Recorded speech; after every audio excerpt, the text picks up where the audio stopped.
Honey gang, what's that word? What's that word? What's that word?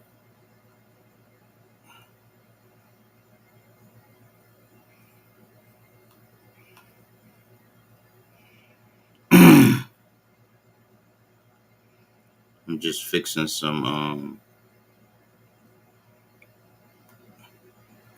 some things right now real quick for the live. Cause I don't want what happened yesterday to happen today, gang.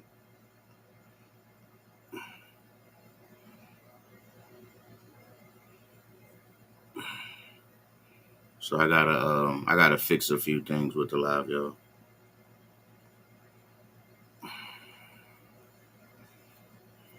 Okay, okay, okay, okay. But I hope everybody having a great day today, man. I hope everybody having an amazing day today. I hope everybody had an awesome day today. Summer is here, gang. Summer is here. Yes, sir. Summer is here. I'm gonna start the live in a second, y'all. I gotta do some things before I start, though. I'm not trying to get what happened to me yesterday happen today, gang. So I'm doing it right now. Hey, Rabbit, if you in the chat, make sure you put make sure everybody liking the live. Um, Make sure you put the John in the chat. Like, follow, comment. Make sure you put the follow my Twitch on there. You know what to do. Make sure you put it all in there so I can pin it.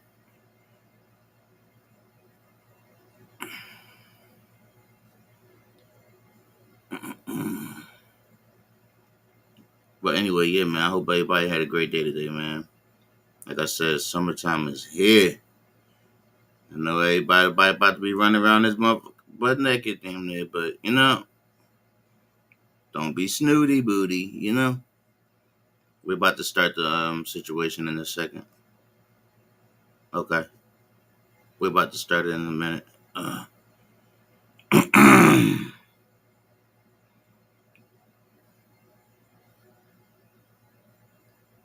we're about to start the live in a minute. I just gotta do a couple things before we start for the live, actually.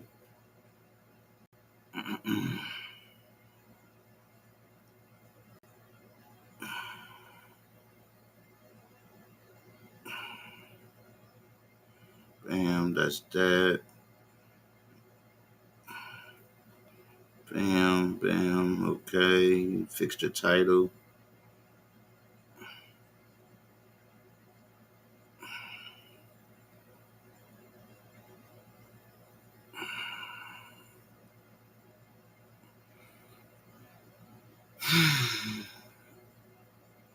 Update the title.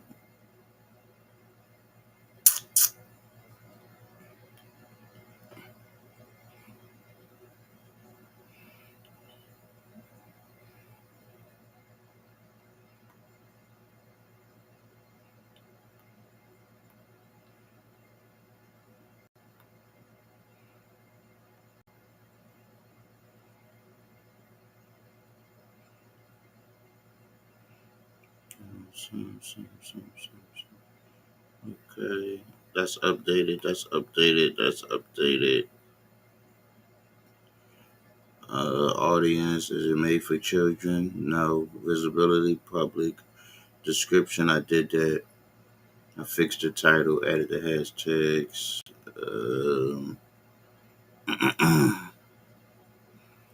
Update. Bam. Bam. All right, let me check now. Make sure that the title got updated.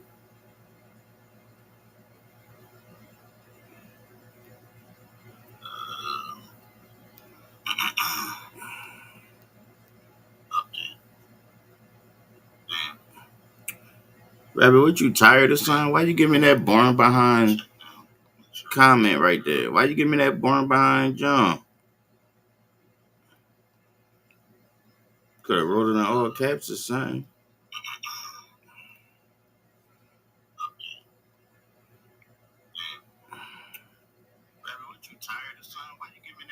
Comment right there. Why you give me that form behind John? I wrote it on all caps of son. What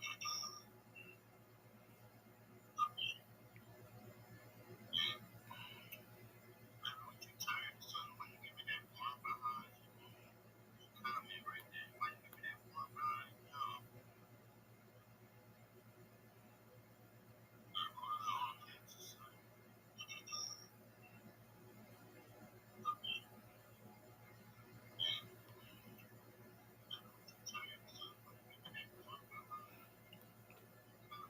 I got it.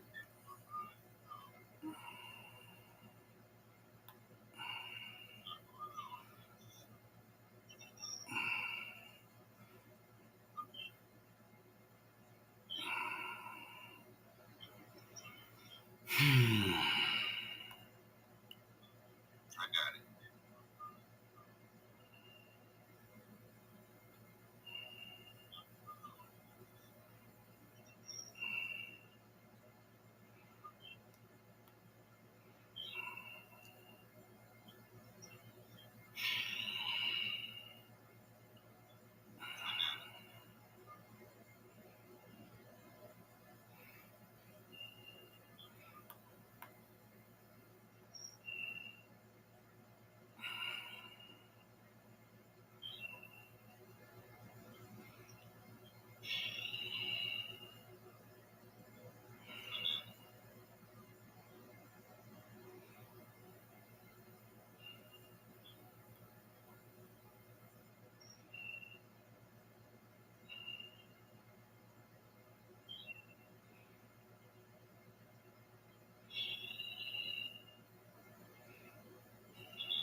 I wish they let me set this shit up in the set this up in the app. God damn.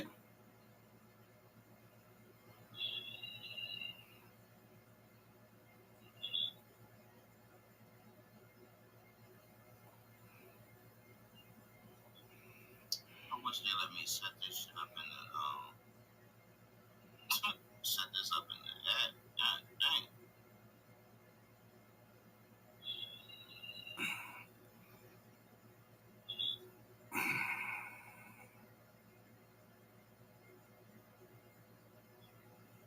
I wish they let me set this shit up in the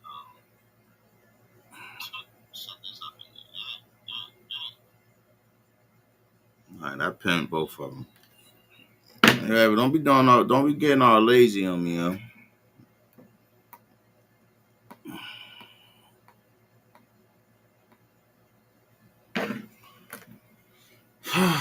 Turn on this other screen so I can monitor this live.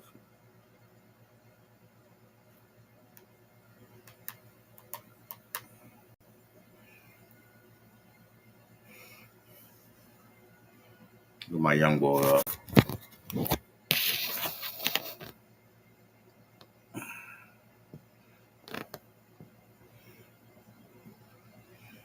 Let's see.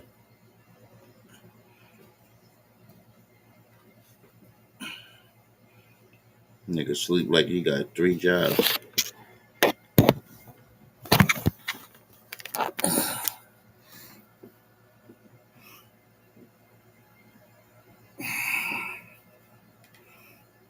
His name Brinks, for those who want to know.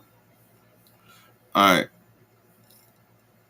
let's start this live up. So, real quick, trigger warning. This video is dealing with, there's 2 different videos.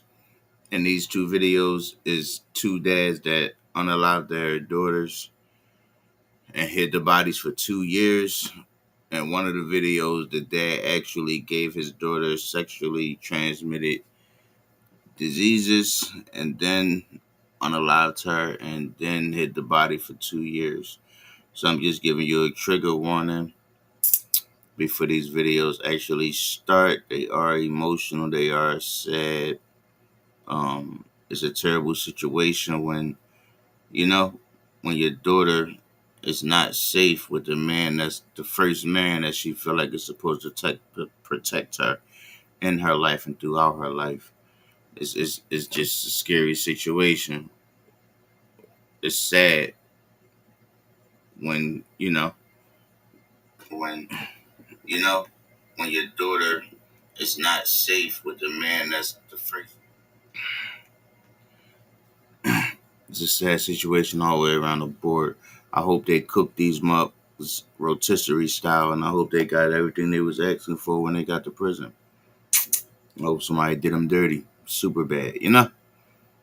I can't say what I want to say on here, but yeah, y'all get what I'm saying. So let's get into it.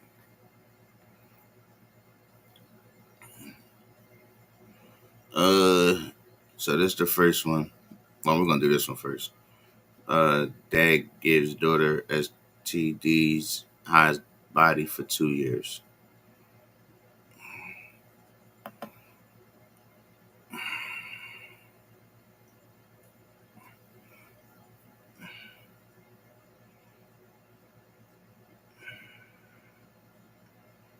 Make sure y'all like the live, man. Make sure y'all like the live. It's free. It take 2 seconds. Like the live. Hit that like button.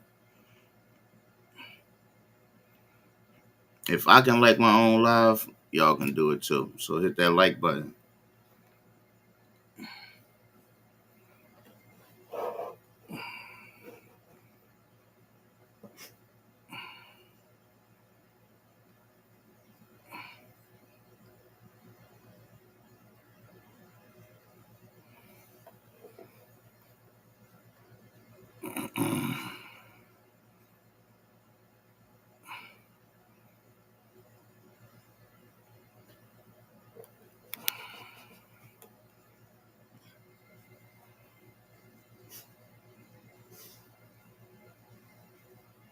Yeah, little nigga tired. I gotta take him for a walk. Creating custom clothing with Tap Stitch is simple. Start by choosing a garment, then click Design Now. On the left, you'll see. Ever since Carlos was born, we've been worried guy that she'd, end up with in the future. Worried that he.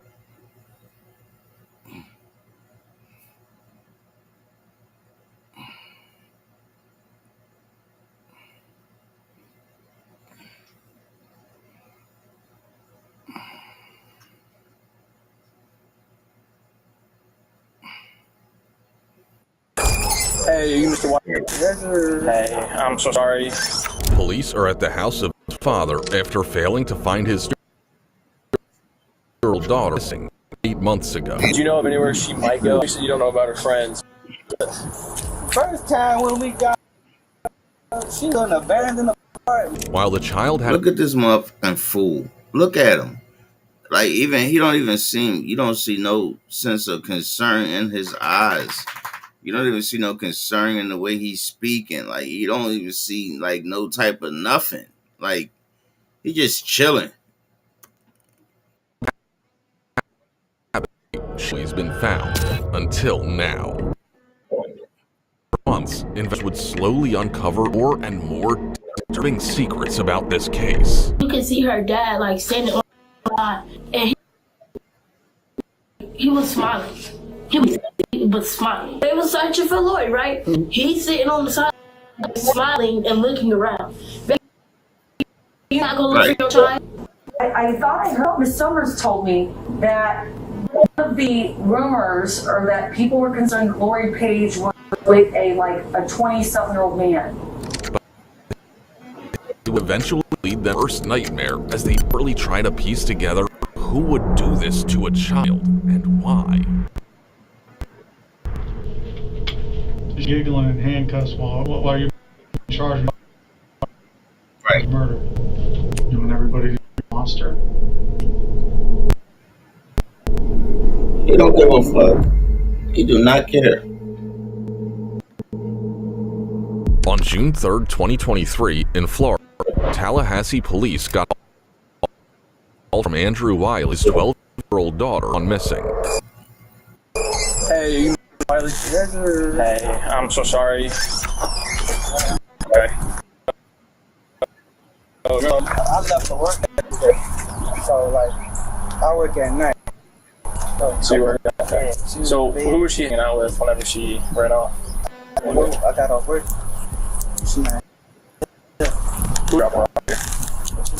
So you went to work last night? Yeah. Okay, and when you came home, she gone? Okay. So what time was that? When was the last time you physically saw her? 11 p.m.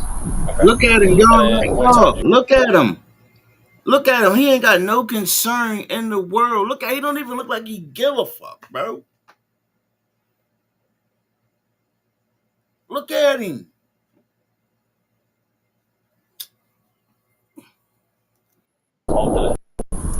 Not too long ago. I went for a walk. It was like it's 11:30 right now. I don't know, probably like 10. So 10 a.m. today. Yeah. Okay. I know Grandma, 1323 Arkansas. I'll have an officer over there. She's not in school right now, right? Nah, she posted a program. That's what I signed her up for that. Are you sure she didn't like get on a bus to my friend? And if she did, I don't have friends. You know what I'm saying? Does she have a phone? She got a phone, but she don't use it. Where though? Yeah. No, She that's a long time ago. She has no phone. Okay. Is she on any medications? I told her, I don't know. So your daughter is missing. Your 12-year-old daughter is missing, gang. You ain't put. She been missing for months, brother. You ain't put out a police report. You ain't filed a missing person report or none of that, bro. You ain't did none of that, bro. And then when they come to speak to you, bro, it's like you don't even give a fuck. Oh, she do this all the time. She just, you mean. So obviously, if your 12-year-old daughter is running away from home, my guy, obviously it's something in the house that's making her keep running away and wanting to get away from what's going on in the crib, brother. Not even brother. I don't even call you my brother because you ain't my brother, bro. If I seen you on the streets, man, yeah, I got daughters, bro. I don't even play like that. That's just goofy. No, like, if she humble that stuff. Has she ever been addicted to drugs, narcotics, or victim of any crimes or anything like that? With some her but that was a long time ago. The first thing officers try to attain is what Lori's life was like. And short, it's complicated. Currently, she... Rest in peace, little Lori, man. Look at this fool. This goofy over here. living with her dad, but as officers will soon find out, she's been all over. So tracking her down will be no easy feat, especially given that she doesn't have a cell phone and her dad doesn't seem to know anything about who she might be. Yeah, scars, marks, and tattoos. Okay. What color does she have? Dread. She's got dreads. Low, high, low. To her shoulder. Shoulder. Do you know if she might go? I know you said you don't know about her friends, but First time when we got her, she went to abandoned. I was there. I never realized. So I know. What about grandma? You know, So I was just told that. I mean, she wasn't grandma's, but I just want. You know, maybe she like went to the park over here.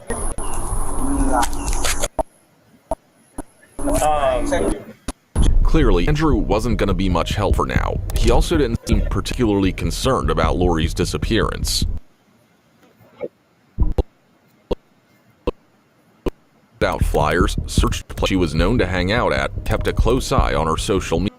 But as the police reports say, because Lori had run away in the past and there was no reason to believe she'd been harmed, the case moved extremely slowly. It wasn't until 16 days later, when an officer met Lori's grandmother, that they started to get a real picture of what's going on here.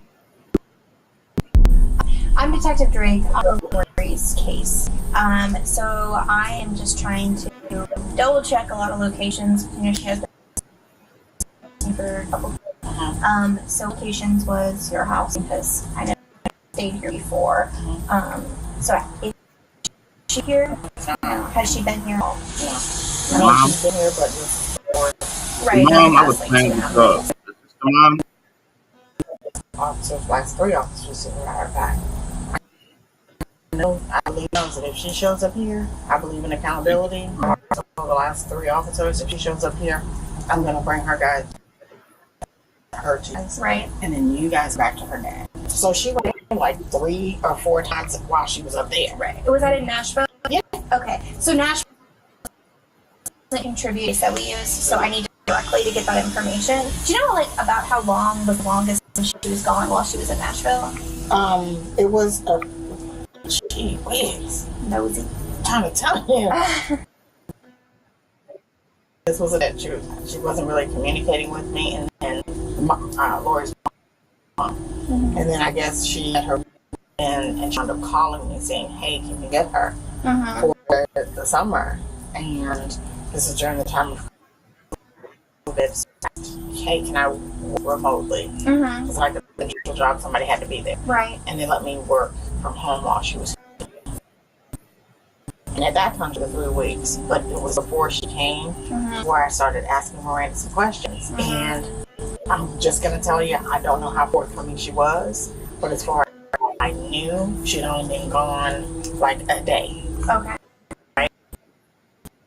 And from what I can't trust anything in Miranda, but from what I understand, she had put her in different facilities. Because when she came over here, they had put her on 2 medications. Okay. What kind of medication? For anxiety, Okay. and I don't remember what the other one was for. No life-threatening illnesses. It was more like What do you mean? insulin or Oh medication no, this or is something just like that. for anxiety. And she had an episode when she was here for that 3 weeks on the first night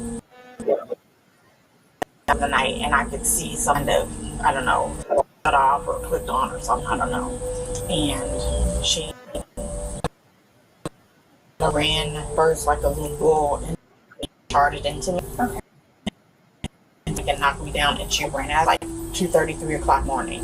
And she dashed to the house, and she was running down the house in the middle of the night, saying, "This is not my mom. She's kidnapped me." And I have like cars stopping, like, "Is everything okay? Do I need to call the police?" And she's just like, I'm having problems with her, trying to get her back. Is it like bipolar or is it? She's not been diagnosed with that as far as I'm concerned. As far as I know, anxiety issues, and I know that all of this started happening when Miranda temporarily lost custody of Lori, and her personality changed.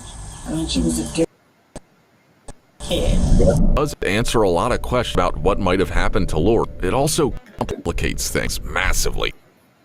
Her family relations would be extremely pertinent to this case. At the moment, the officer was mostly worried about just how unpredictable Lori seems a bit. If Lori had one of her episodes the night she went missing, there could be no telling where she did so. And Lori is really good at spitting lies. Like, I've never seen anything like it before. And I all the time to my family when she was years old, when kids was having an attention span of a gnat. She would try to gaslight you for 2 weeks on this story. And you knew her because you saw her. It was just a little time. I didn't do that, and then she just spent the story to get bigger and bigger. Progressed, and I guess Miranda shuffled around to different people, what have you. That's going to affect the kid, number one. Figure this out. Right. Just do what you gotta do. Yeah. And so one of the times, she said my dad, and because of how she kind of came up, Lori's always with someone. Excuse me, I know. I know that she would like to be afraid of the dark. So when I transferred my job down to Tampa to help Miranda out with Lori, we actually stayed in the same room, Lori and I. We had 2, and if or get out of the middle of the night or whatever, it was like kind of get up. Like, I'm in here by myself. Right. when she was a year and a half, it's time to start her off of that. Let her sleep in her own room. But because Miranda needed some of that contact too, she let it kind of go on. Right. So she knocking on my dad's and his wife's bedroom door. I need to go back, and his wife would put her back in the bed. Well, she had night terrors, or that's what Miranda refers to them. Because Lori has the ability to hold on to vengeance, I guess that's the best way to put it. She hold on as the mind of a child. Well, she went to daycare, she played long, you know. So it sounded like the mom had some mental issues, so did the daughter. You know what I'm saying? Why you gotta drink so loud, bro? Your slurps is mad loud, B. Your slurps is mad loud, B. Your slurps is mad loud, baby. Your slurps is mad loud, baby.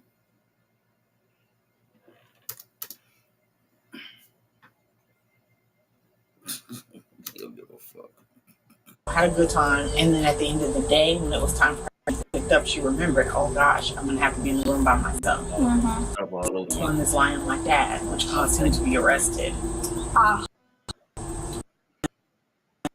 And she can hold the thing for a while, and it was her greater and greater attention. It kind of taught her that this is all I need to do to get this. But if thing like this was just the intention, you'd assume that she would have shown in after a couple of days at most. But even after searches of local apartments, her friends' houses, their place, her school, and every hotel in the city, she was no. Right, and she's 12. She's 12 years old. She ain't going that many places as a 12-year-old. She don't even know that many places to go. You know what I'm saying? Like, ain't no hotels, under bus stops, all that stuff. Like, if anything, she gonna want to get somewhere safe if she did run away. She's gonna want to feel safe wherever she's at. Her friends. And so you try to tell me she ran away, but ain't nobody seen her? She ain't popped up on no cameras leaving your crib, your block, from around your area, in the few block radius. Nobody picked up her on a camera or nothing. This was COVID, you know? Ain't nobody outside. So it wouldn't be hard not to spot her. The fuck? They followed up on sighting of her, but always came up. They knew they had to change strategy, so they turned their attention back to her complicated family life. And began to break the case open, one step at a time. Everyone who saw Lori's mom, Miranda, raised her had similar say. She was 7 when she had Lori, and months into the pregnancy, she asked for an even after Lori was born. Miranda still wanted to hang out, party with her all the time, which led to her all different of people. By the time she was 12, she had lived with her mom, dad, grandma, godmother, Miranda's ex-fiance, an uncle, and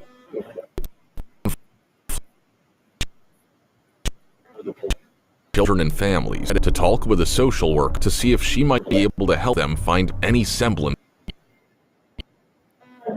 Hattie Cotton. So she had gone to 2 elementary schools in 3rd.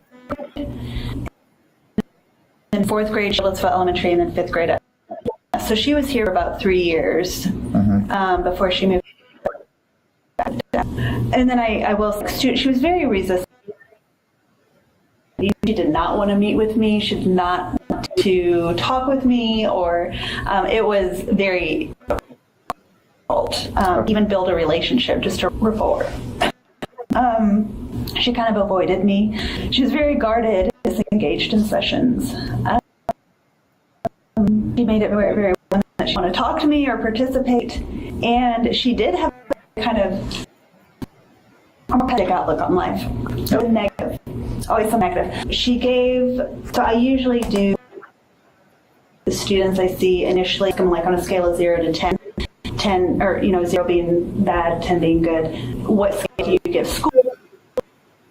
what number do you give? What number do you give life? She gave life a negative 20.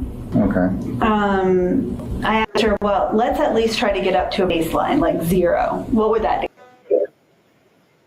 look like, you know? And she's eating pancakes in the morning. A positive 3 or 4 would be being able to watch Attack on the Titans on her phone. She said that she never felt loved by anybody, and she doesn't feel loved currently. Lori's dad, Andrew, was 20 when she was, and he also seemed to have other properties at that age. Lori began to feel neglected, and as she said, never felt loved. It's no wonder she began to feel starved for attention and acted out in order to feel seen. Just listen to what her old teachers had to say on them a few days earlier. Even if you're telling us stuff we already know. Just to kind of put you at ease about that, too, he's not necessarily a bad guy. No, yeah. New Lauren? It's kind of... Yeah, he was or she was only tossing. Okay, that's so it's kind of just like, I didn't know I had a kid, and here he knew that she was not in Tallahassee. Okay, so not really like a They didn't spend Mom dropped her off to him. Okay. And for the time for the summer, and then didn't come back. So we had to get her, and even had to ask her out to school. Yeah. So God, she must have felt like she was just thrown away like others. I mean, there was definitely, some, it was like a sad-ish. She also was like a little bit, Someone said she really was eager to please. It's that as a result of the neglect she felt, she began to cling to any who, given a shred of attention, was desperate to please. A combination that's unfortunately easy to exploit. Her teacher was quick to point out. I was looking at her Reddit and went on her Twitter page, and I saw a post that you made on. And one of your sub comments, you mentioned that you heard a rumor that she was being groomed by a 20-year-old man. Yeah. I never heard this rumor. It never came to my attention. So, where did you hear it? What is it? What's going on? Where did that information come from? Is we're curious about. This was a while ago, so I have to think. She, I thought she said it, or that, like, that Lori's mom or someone was concerned she was being groomed by an older man. I think if a student told me, no. Mm-hmm. I really think Miss Summers told me. Miss Summers. Just that there was like an that she had associates with an older man, and she might be with. If I didn't hear from Miss Summers, I might have heard Mr. Stokey. I'm actually supposed to be meeting down there. Yeah, do it. Just get that up out of my. This could be a serious development, so the cops immediately got the teacher to call Mr. Stokey to see if he knew. Hey, let me ask you a question. I have some TPD detectives here. I thought Miss Summers told me that rumors or that people were concerned Lori Page was with a 20 man. She had like having crushes on some of the other male teachers. That rumor is something that would be like, I wouldn't be surprised that she would be like a candidate. Yeah, because that's what's happening to her at home. It's an older man doing things to her that's making her feel like and think it's okay to be with older men. And that older man is her dad. I guarantee it. I guarantee he did. He was,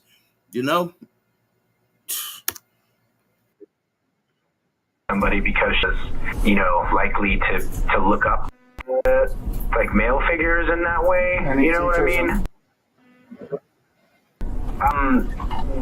The one she had crush on immediately sent her to guys, Mr. George, but he doesn't work anymore. He's at Deer Lake. Mr. George? Mr. George, Yeah. It was like pretty much immediately sent her to guidance. It was like, yeah, this is a problem, kid.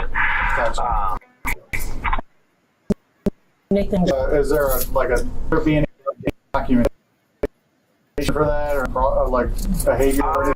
The social worker, Miss Glenn, might have documentation of seeing, I think, that specific thing. But yeah, I mean, it was like, I feel like she was like kind of joking to say it, but if there's a rumor that was being groomed by somebody, then that doesn't like be important information. The unfortunate thing is that, at least for now, all of this was just a rumor. Truth the cops seem to have was that Lori quite simply wasn't happy with how things were. Often, she would text herself and write distinct stuff in her journal. She would think, what if I was never born? I wouldn't be a burden. And according to her social, it had gotten darker at some point. She was hospitalized at Vanderbilt for a suicidal attempt in the summer of 2020. Did they give any details on that? Have any information? We're unless we're given like release of information. She was being tested or anything like that. Oh, I was curious if Mara told you about it. Me. Okay. This information is coming from Mom. Okay. Lori really had problems for a lot of her life, but starting to seem that there was a moment when things snapped and escalated. In 2022, Miranda dropped Lori off at her dad's place for holiday, but time to pick her up, Miranda called saying she couldn't. She had told Lori it was just a holiday visit, but in reality, she had gotten an eviction note. She couldn't afford to pay her rent. Lori had previously lived with her dad when she was 5, and Andrew told the police stories of how Lori enjoyed living with him. It ain't no telling how long he done groomed that little girl into thinking that it was okay for him to be doing whatever the hell he was doing to her. Ain't no telling how long or when that started. Like, fucking nasty motherfuckers, man. For people who really knew Lori, people like her grandmother, that was when everything changed. Remember what she said to police earlier. All started when Miranda temporarily lost custody of Lori, and her personality just changed. I mean, she was a kid. What's happening to her? That's why. Things was happening to her that shouldn't have been happening to her at the age she was at. I think she had to concentrate fire on that. Why she changed. Something was happening. She's much different than what she is. When I was in Nashville. When she was in Tampa. It was eerie. Her personality, her disappearance, Dad's apparent lack of care for the whole thing. For all the laxation the police had about the case, a picture was starting to be painted. It all became clearer as police started to interview Lori's friends at school. In fact, it was these interviews that proved to be the breakthrough.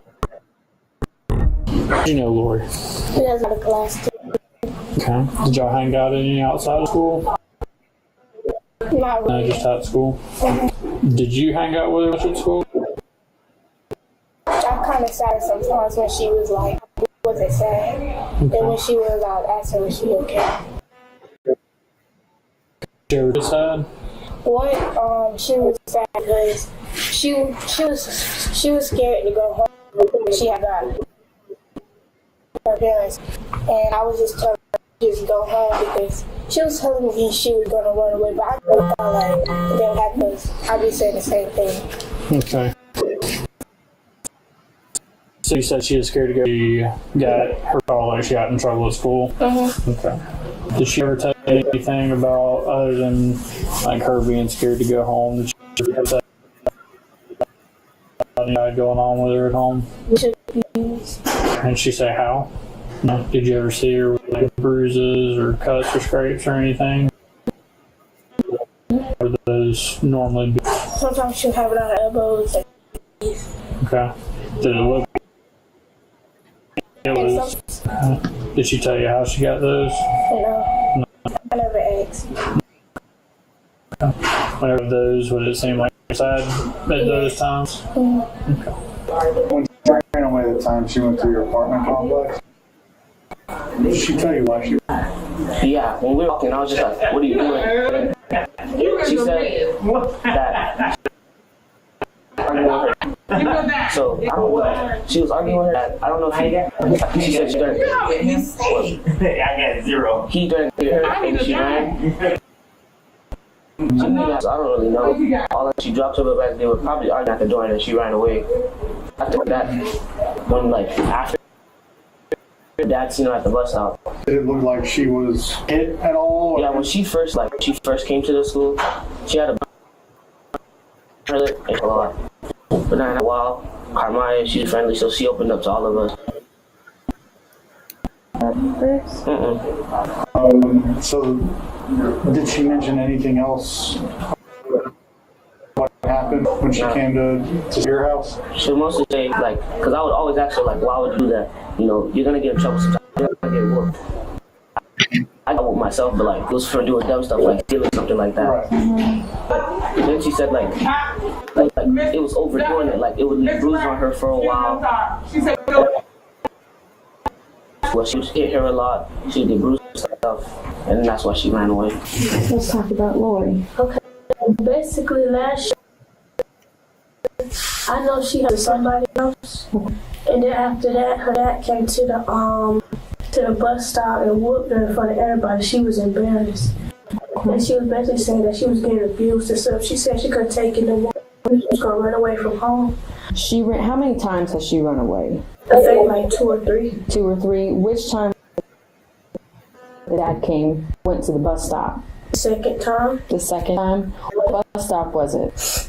The college bus over there by Ocala and Continental. Okay. When you say that he whooped the bus stop, what does that mean? Hit her with a belt. He had a belt. Did he have it on, already in his hand? Or? Already in his hand, walking up. Already in his hand? What was he saying? I don't know, because they went over there. And the mom still see it. Now, when you said that she couldn't take more when she was at home, when did she tell you that? At the stop one time. Okay. How recently? She was talking to everybody. She was talking to everybody. How recently was that?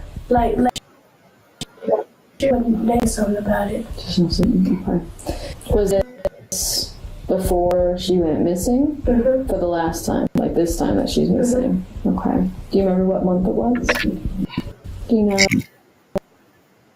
if it was the beginning of the school year, middle of the school year, end of the school year? It's kind of towards the middle, I think. Towards the middle?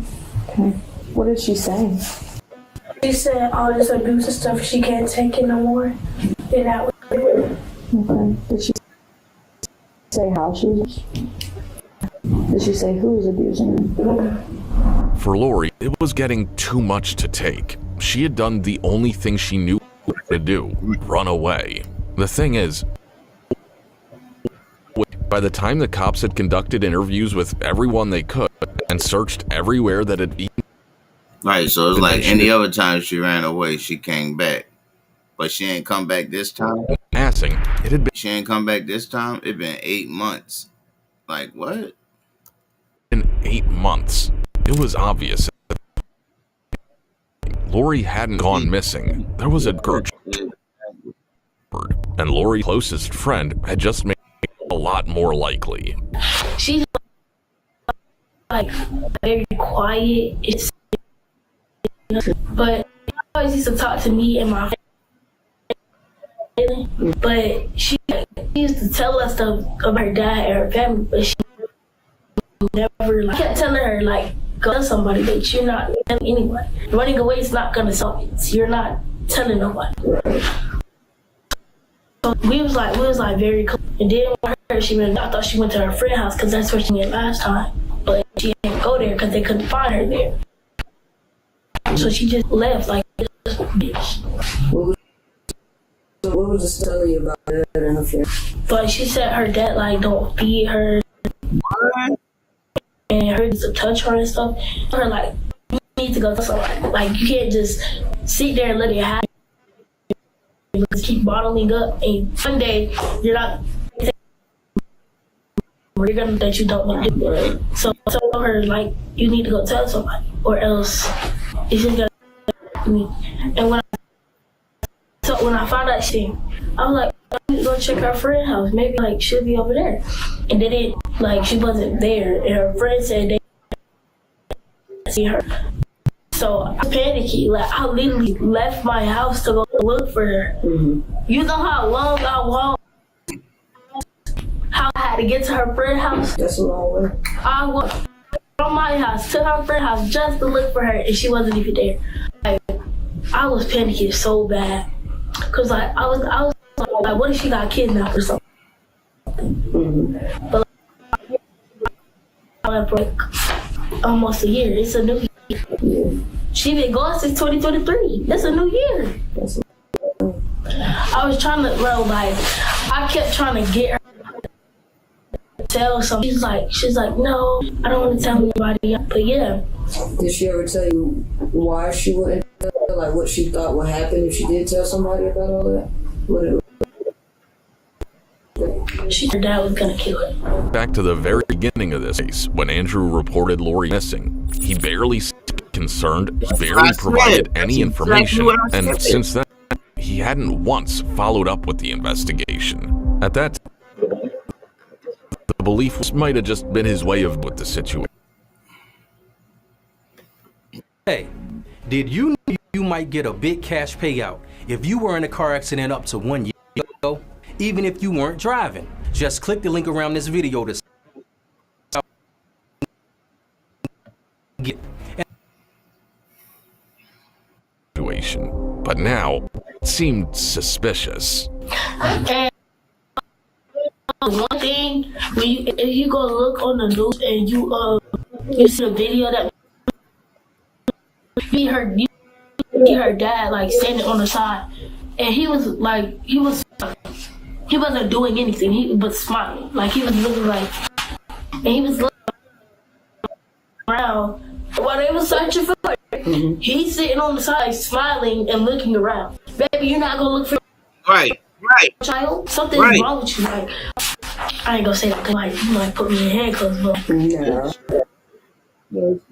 scrap with him because you sitting on the camera and you're smiling. You're not. All the other people from our school are looking for your child. You're smiling. What? Yeah, I get you on the frustration on that. And then, if that again, he's done because we're gonna be. Shorty ready to crash out by her friend. Yeah, best friend. That's yeah. Crash out by your friend. You hear me? Shorty ready to do buddy in. You hear me? Need more like her. Yeah.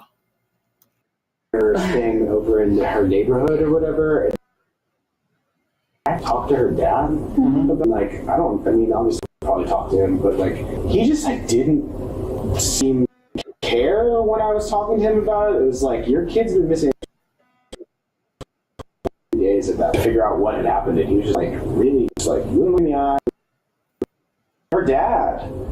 Like, it was just weird. You know, I was like, I don't know, like, my experience as a teacher, like, I was only a first-year teacher at that time, but it's still just like, you know, like, if your kid's been in for 23 days and you interact with pop culture at all, like, you know, like, you should be scared or like. At this point, there was evidence pointing toward a very dark conclusion to this case, so the case was turned over to homicide. Here's why we're it's been 6 months. This girl got a bag and nothing. She's 12 years old. She had her months. Me and him were part of the homicide. I'm not telling you anything happened to her, but it's gotten to the point now where these are not enough. Yeah. And that's why we're here. So, you know, we kind of asking these questions again. Me and him don't believe you had anything to do with it. You did not, right? No, you don't want to. That's your daughter, right? Okay.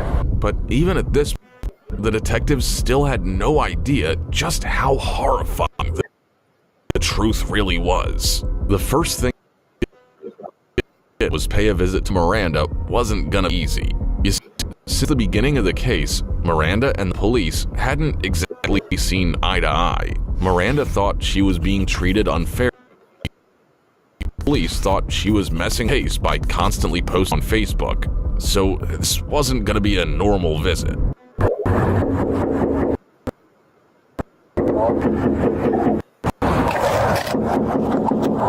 Miranda, my name's Nick Roberts. I'm a detective from Tallahassee. We're here about Lori. Want to talk to us?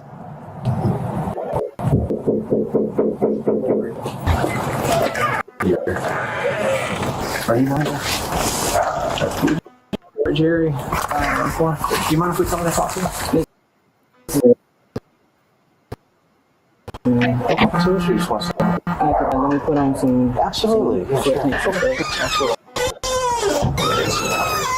Miranda. We came here to talk to people at her school where she here. Okay. We're just doing everything we can to try to get a feel for us and what might have where she might be. They all know the scenario, and she's likely no longer with us. Honestly speaking, y'all do this, y'all investigate this, you know how this goes. That's possible. It is like. And you're treating me, and this is my problem with this. Air out all my grievances. Go ahead. Go ahead. Y'all are treating me like a fucking criminal. I did something. She was not in my care when all loss of my child. I know. The gross negligence of Tallahassee Police Department. Yeah. The disgusting negligence. Yeah. A loss. Why would you say a loss if you don't know your daughter passed away? Why would you say that? Why you don't say like I'm dealing with my child missing? Why would you say I'm dealing with a loss of a child? Like, why would you say that instead of saying I'm dealing with a missing child? Why would you say lost? A loss of a child. You know what I'm saying? Like, it just don't. If I was a cop, I'm gonna look at you like, what you mean lost? Like, what you mean you dealing with the loss of a child? What's up? Like, is she missing or is she gone? Are we wasting our time? And then you saying, you mad at the police department in their effort or whatever. They just found out. It's been 8 months. Nobody told them that she was missing until 8 months after she was missing.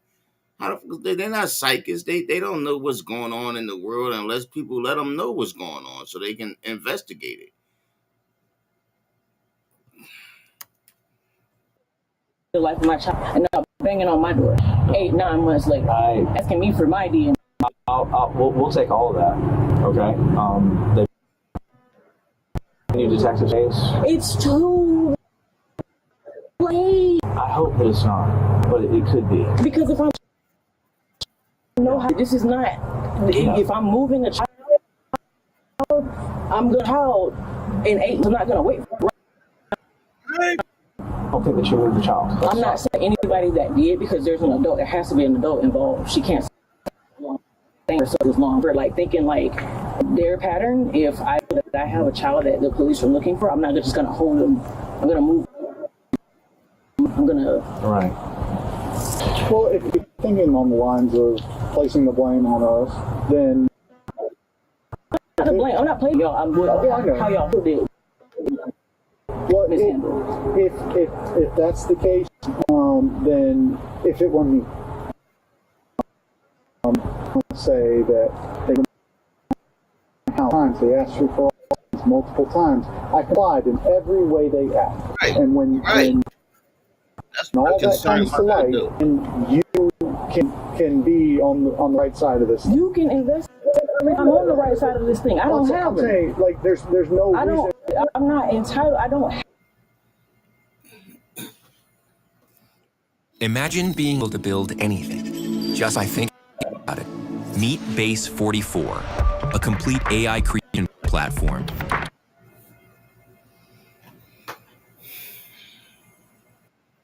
Have to cooperate. We don't trust y'all. Okay.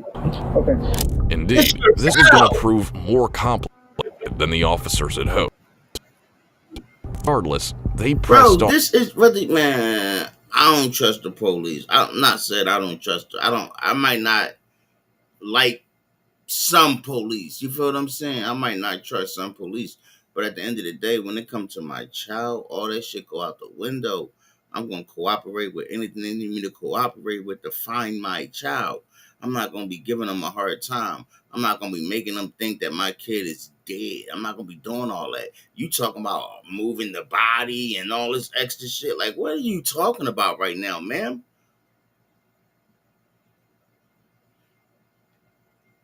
I'm thinking you got something to do with it too. Hoping to try and get anything out of whatsoever. To ask your opinion, her father have done anything to her? Would he have? I can't speak on that as a fact and say because I don't know. I don't think that he would have because I mean. That's what I'm asking. Is your gut? That's important to us. Down there, like for Summers and Chris, I don't think that he would hurt. I really hope he wouldn't have. And nothing happened while she was down there. No evidence of even any kind of abuse at all. Or nothing.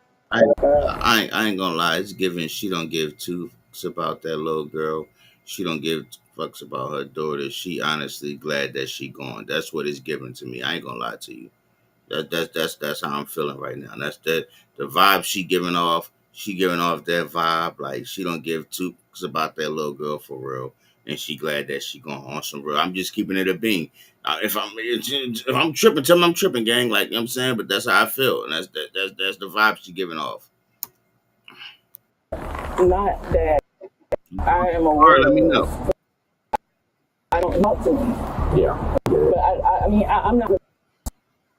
I hope he wouldn't hurt her. And we have no evidence that he did. I mean, she would ask her, why don't you don't like to her? I don't try to reach out to her. I wasn't able to get to her. So you had to look up his number, find out what class you were in, and then they transfer you to that class. You would talk to your daughter. Yeah, I did that too. Yeah, you said your guy is Andrew didn't do anything. But we have to explore that option. We stupid not to move. We'd be doing right. Or we would be doing right. So while we're looking at all the other things and everything else, we have to look at Andrew, unfortunately. So interview Andrew, it comes across as, a caring guy, but anybody can present himself as caring. Oh yeah, because we don't. I'd be lying if I've been detected long enough to have been fooled before. You know what I mean? It's people can get away with lying to us. Yeah, women lie to me all the time.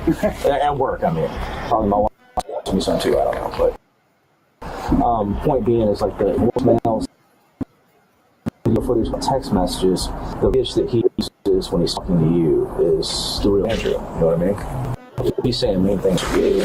He's extremely disrespectful for us. Yeah, I mean that's that's kind of what we're after. And yeah. It paints anybody close to Lori in the appropriate light.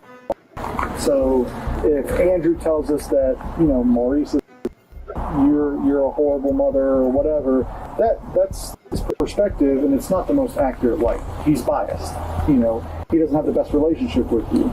He's nice and cordial with us, but not with you. So there are gaps in perspective that we need to fill and get a better understanding of him. That there's involved, and honestly, that goes for you too. But which is one of the reasons we came to talk. After talking to Miranda, suspicion only grew around Andrew, but they still didn't have any physical evidence he was behind her disappearance. He had been neglectful, he had physically abused her, and potentially even worse. But what really happened that night she disappeared? The police to clarify the confusion they had about him, so they wanted to have another chat with him in an interrogation room, and this time they had a plan. I mean, obviously she ran away because I think she got in trouble again. That's why she shot the other time. So, and don't think any way about this at all. All right, I have asked these questions. I've asked everybody these questions. Do you know where Lori is now? No, I do not. Okay. I do not. And if I did, child,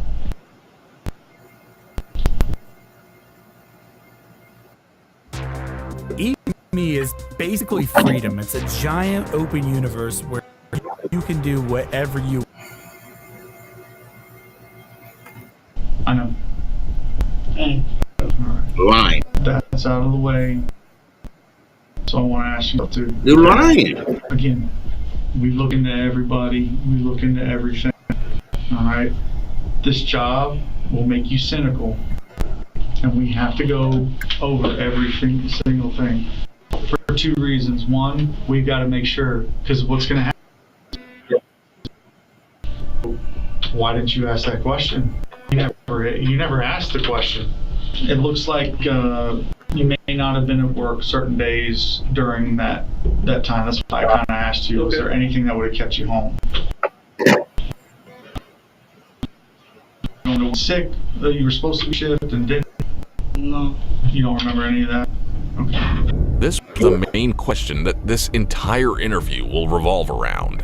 After contacting Andrew's work, they saw that he'd taken time off right around his daughter's disappearance. Now, while that might seem natural, first, it started to get suspicious when cops got a hold of his location data and saw that he went on an unusual car journey while he was from work.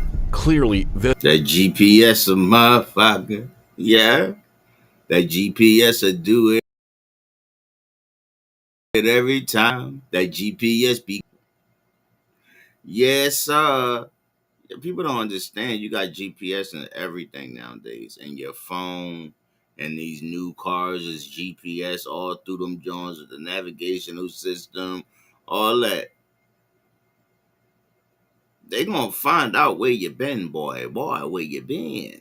I'm telling you, bro.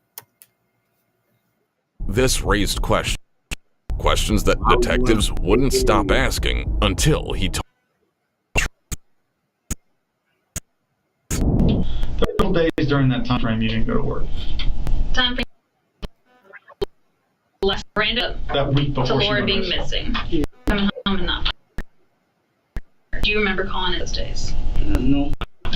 And the reason we're asking was there something happening at home. You went to work that night. And came home that whole day. Did you in town at all? I don't know. Andrew came, so the detectives just changed their approach. They started posing it as a question, started stating it as a fact. Because it looks like you went just before you went to work. I went to during that and then came back, went to work. Do you remember that? Yeah. Okay, what was it for? I was just turn off back. Who's your friend? Tim. Tim what? Tim Brown. Tim Brown? So that was all it was? You were Yeah, yeah. Okay. Is Tim his real name? Yeah. Is it Timothy or what does Tim look like? He can. Cat. Okay. How old? They got your ass now. Watch it, bitch. They got you. 30 something? Okay. And that was that day. What was Lori that day? Was she with you or? No.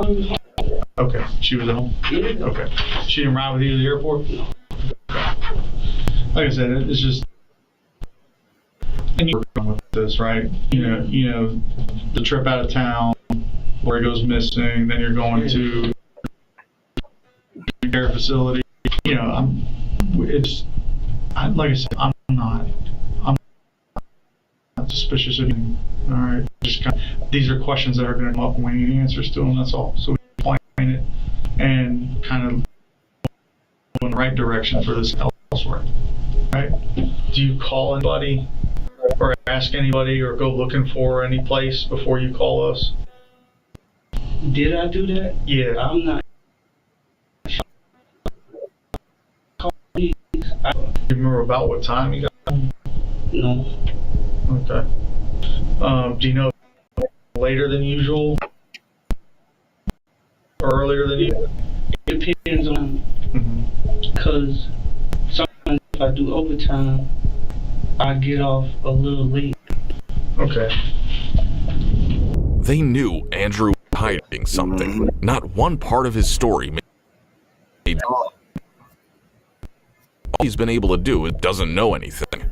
They weren't going to get anything out of him like this, at least nothing admissible in court. So 8 days later, they showed up to his front door.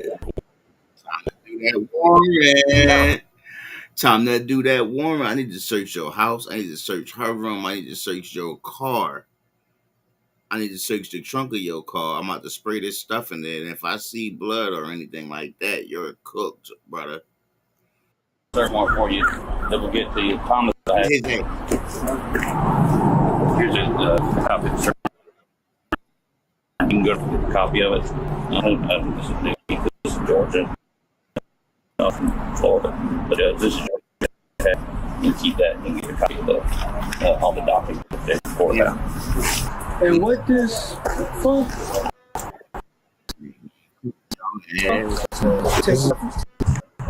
Lord. Like what? Neither of us are Detective Magnet the ones that are leading the case. So, all we were really told is that there was a search warrant of thing for a certain item and the rest.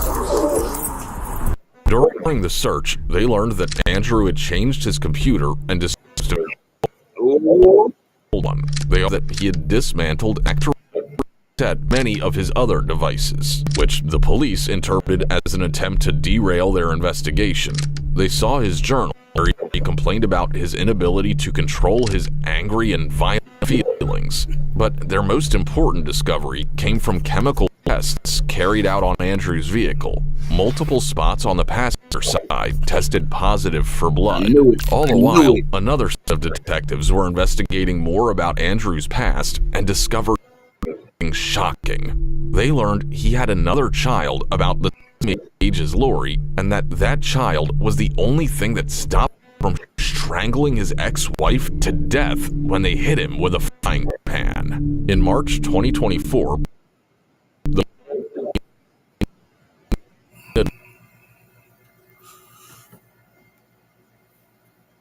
crossing state lines. Claim your 2025 gun law. Lock him up and make sure I put him in there with Big Bubba and them too. Backbreaker. Attempting to find out more about Andrew's trip to the airport. With them. When they looked, they discovered no flight under. What they did find was a ticket to Puerto Rico in his name. I think even Tim's confused as to why you use him as an ally to go to Jacksonville when it didn't happen. Like I said, I don't know what you said. He ain't tell me. So, can't tell. That's what you said. So, the thing too about it is it's not just the tennis. Ain't no camera footage of you. Why I went to Texas, really? Because you were in Puerto Rico.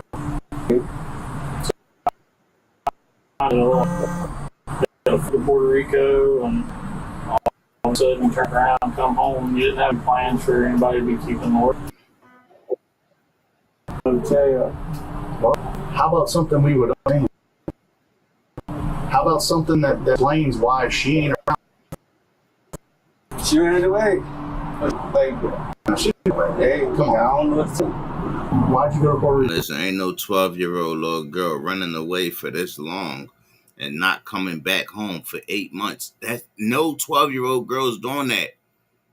She ain't called her mom. She ain't called you. She ain't reached out to nobody to say, oh, I'm okay, just letting y'all know I'm good. Or none of that. Bro, just cut the shit, bro.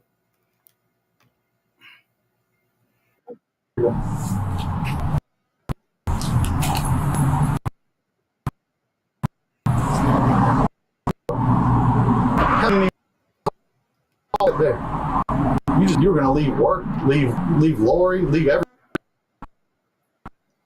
You didn't tell nobody. You didn't do nothing. You just bought a ticket and drove to Jacksonville.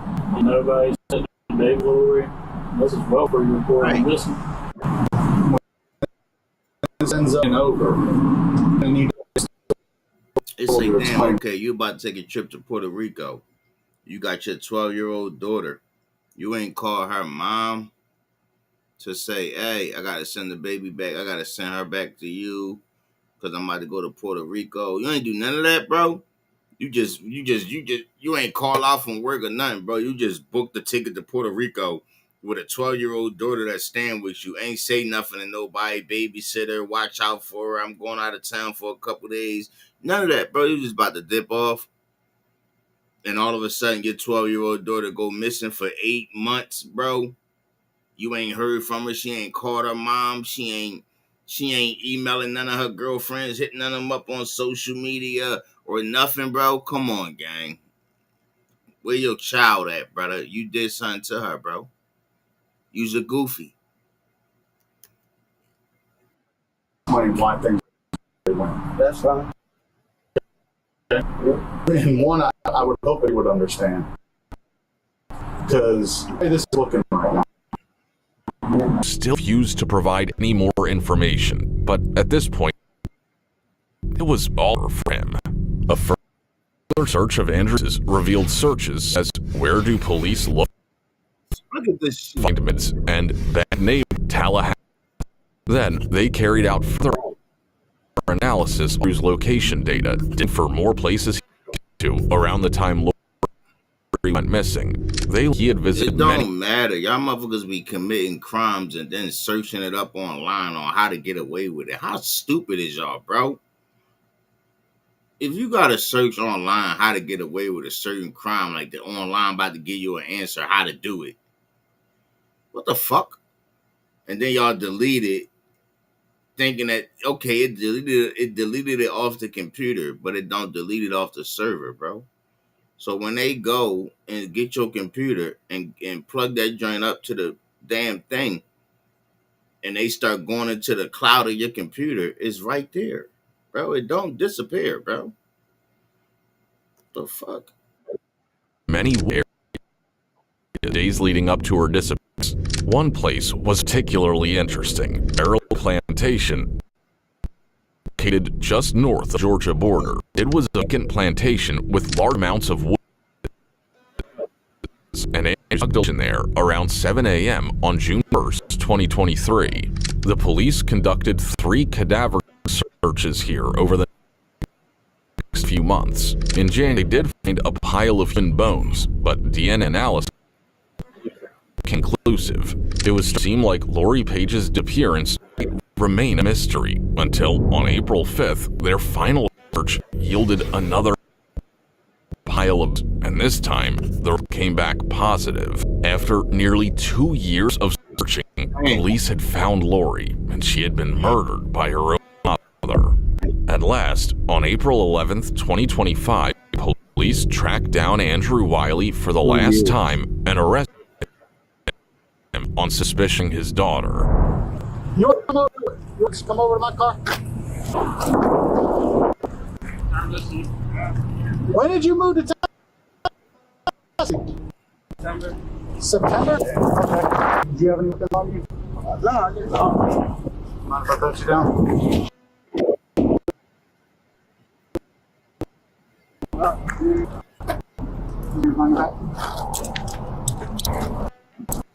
Moved and everything.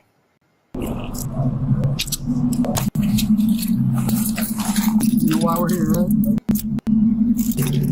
We're at the station, we're gonna have a chat. Nigga done moved and everything.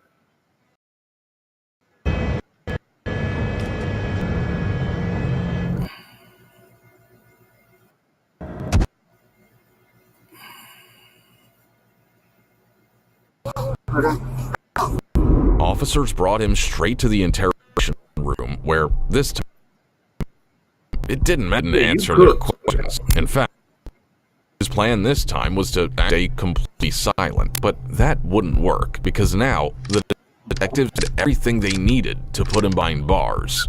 All they were was give him a chance to explain himself and try to figure out why he killed his own daughter.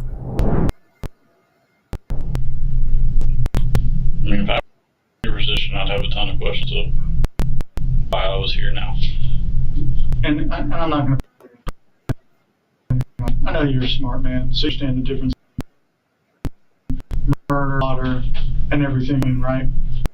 negligence, any of those things. Understand? You've seen people at prison day in, day out, different types of charges. How do the ones look with murder versus the ones that are charged with lesser offenses? Do they look different?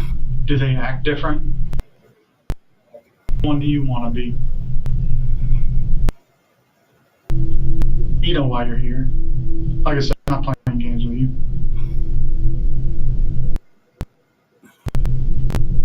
I just think you're better than what happened there. If anybody, for you, everybody to think you're a monster. Because I can tell you right now, if you wait to do that when you get to court, I know I'm going to want to listen to you. Your chances right now, we can.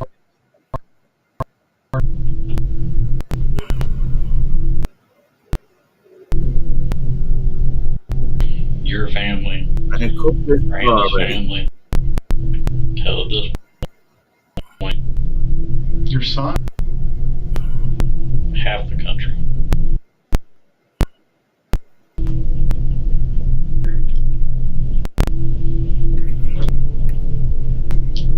Look at the smile on his face. Just sitting here smiling, bro. And they're giggling in handcuffs while you're being charged with your daughter's murder. I'm being charged with murder? Yeah. That wasn't clear when I said that a minute ago. That's why. That's why you're here.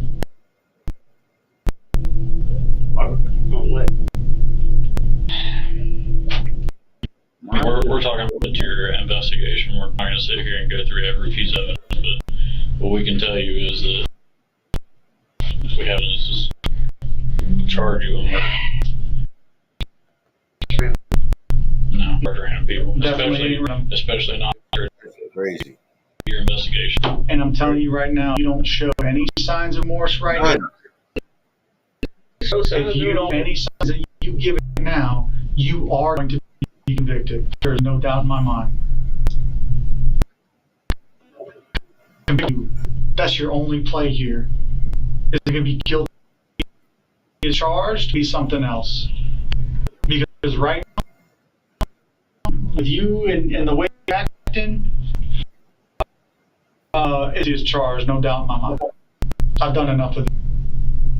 This is your shot, and I'm willing to listen, willing to find out any information that you have to go along with this case.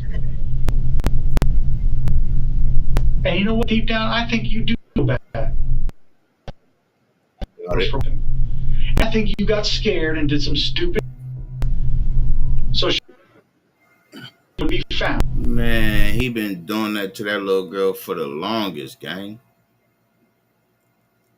He been doing that for the longest. Y'all heard what she told her friends?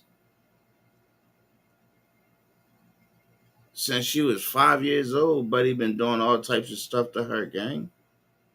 It just got out of hand this time.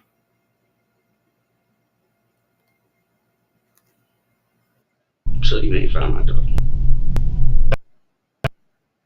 That's where you found her? Yeah. Yeah, we found her. She's right where you left her. Sitting here, hands up, under, so you're being charged with murder, and we're saying we found her. So I think you're smart enough to put two together. Just sitting there with a grin. If I was, I smoke. Come on, Andrew. Be a true Greek father like you are, like I know you are. It's over, man. Do what you have to do to make this right. Won't have another opportunity. You'll be looking at a bunch of people in a jury booth. Won't give a flying hell about what you say when it comes your time. They're not going to care. Look at everything else. But they have to get it right. Disgust me, man.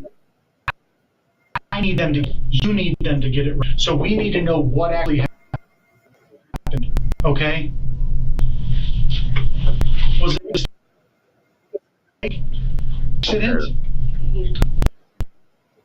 Keep it up, man. This is your life, not mine. I don't give a shit. When it's over, when this is over, that's it. That's the opportunity. I'm going to go about my business. I'm going to this case. I couldn't even talk. He got me stuttering. I hope you kept this same energy that you giving these cops right here, these detectives. I hope he kept that same energy when he got in prison and niggas found out his charges or seen this interview online and was like, that's the bull with the boot, or seen it on the news. I hope you kept that same energy just sitting there smiling and grinning and talking crazy. I hope you kept that same energy with the niggas inside and with them. I hope you, and I hope somebody in there broke your spinal cord. Real rat. Okay? Listen, man. That is what's pissing me off. Lori's dead. You're charged for her. She's dead. You know she did, bro. You did it. I found her remains. The fuck? Where? You know where. You tell.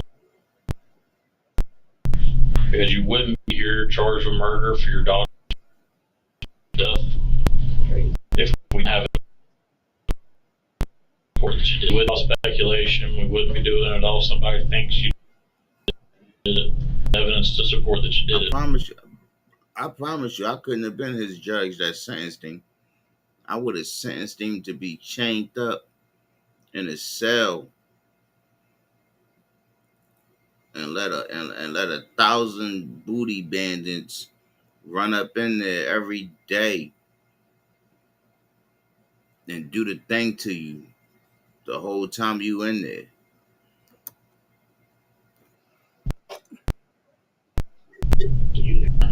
You know that? That's what you said. Yes. And that's why you're here right now. We want to know did it happen. Why? That's what we're giving you the opportunities. At her one day and decide this is the day. Was it an accident? Did something happen and you got after the fact? Did you? I mean, those are all questions I want to be answered. If we weren't sitting here asking you these questions to tell us what actually happened. And if I were for it, I would like the jury those answers before they speculate. Because coming up is going to be very bad for you. Mm-hmm. Meditated child murder does not for you. Or in jail. You know what? Every parent up there is frustrated with their kids. Every parent up there has thought about, oh my gosh, was just stop. They're screaming, they're yelling, I can't control them. People understand that. People understand what it is them to. Getting mad, punching walls, doing whatever, stuff. Some people lose their temper, they understand that. But you know what they don't understand and what they don't like? Is someone sitting in your with a smile on their face, not giving a damn one way or another. See, change time. Don't let them see that. Let them see who you are.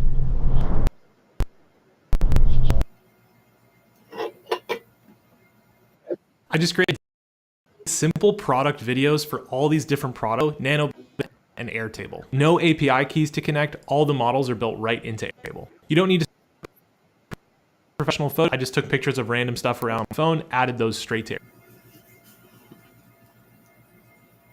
I'm talking about let him see who you are. He already showing y'all who he is, gang. When a person show you or tell you who they are, believe him. He don't give a fuck, bro.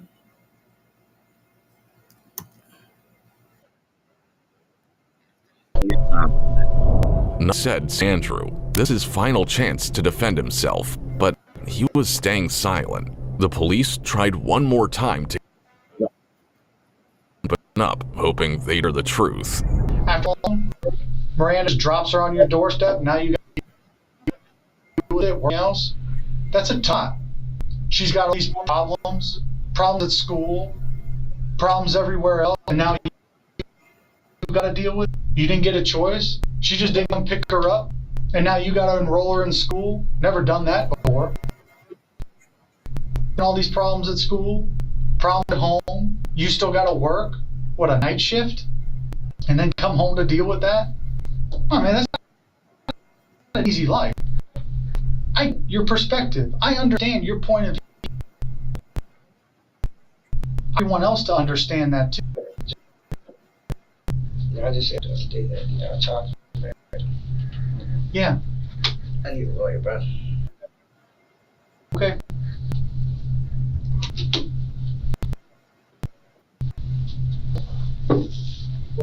Good luck. The current belief is that Andrew brutally assaulted Lori, but when he realized he couldn't cover it up, Andrew was found to be getting STD treatment around the time of Lori's death. Record of him buying a Plan B pill too. Unfortunately, remained degraded to properly determine if she was pregnant or not. Andrew never charged with second-degree murder, but the police never knew for certain how or why he killed her. Andrew remained innocent to the police and family all the way up until 19th, 2025. Embolism while awaiting trial. What started as a mystery over 2 years ago would that motherfucker got off. Ooh. Forever remain unsolved. Man, that mother. I hope he burning an HE double hockey stick. You hear me? Ooh, I feel like he got off lucky, man. Even though he passed away, I feel like he got off lucky. But it's cool. At the end of the day, God got the last say so. God said, "You took mine, I'm taking you." Fuck you talking about? I'm taking you. But God, I wish you would have let him suffer for a little bit though. I wish you would have let them suffer, and I wish you would let them suffer in themselves for a little while, and then take him. Ooh, yo, monsters is real, gang. Monsters are real. Parents, if y'all kid come to y'all and tell y'all that somebody touched them, said something to them, or whatever inappropriately, please don't push it to the back burner. Please don't say you'll get to it in a minute. Don't do it right then and there. Do daily checkups with your kid, with your daughter, even your sons. Do daily checkups with them. Sit them down. Have a conversation with them. Hey, you good? And nobody been touching you in the wrong way, right? It might feel awkward, but you gotta do it. Damn, man. Rest in peace, Lil Lori, man. Hey, man, I can't believe this motherfucker got off. Nah, he didn't get off because, y'all know what I'm trying to say. I can't believe this motherfucker got off, but with passing away because of a heart attack.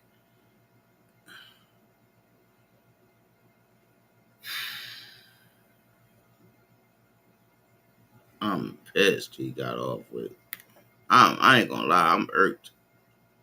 I'm irked this nigga got away with. Ever since our little sister cat born, we've been. I can't even say I'm not irritated. I'm irritated by that gang. This nigga got off easy to me. Like, even though he's no longer walking this earth, thank God he not. You hear me? But I don't like the fact that ain't nobody get to do nothing to him. Ain't nobody get to fold him like a lawn chair before he got out of here. Ooh. Where the other one at, man? Here go the other one, y'all. This video number 2. That shit got me irked, chat. I ain't gonna lie to you, chat. That shit really got me irked for real. I'm irked. I am irked.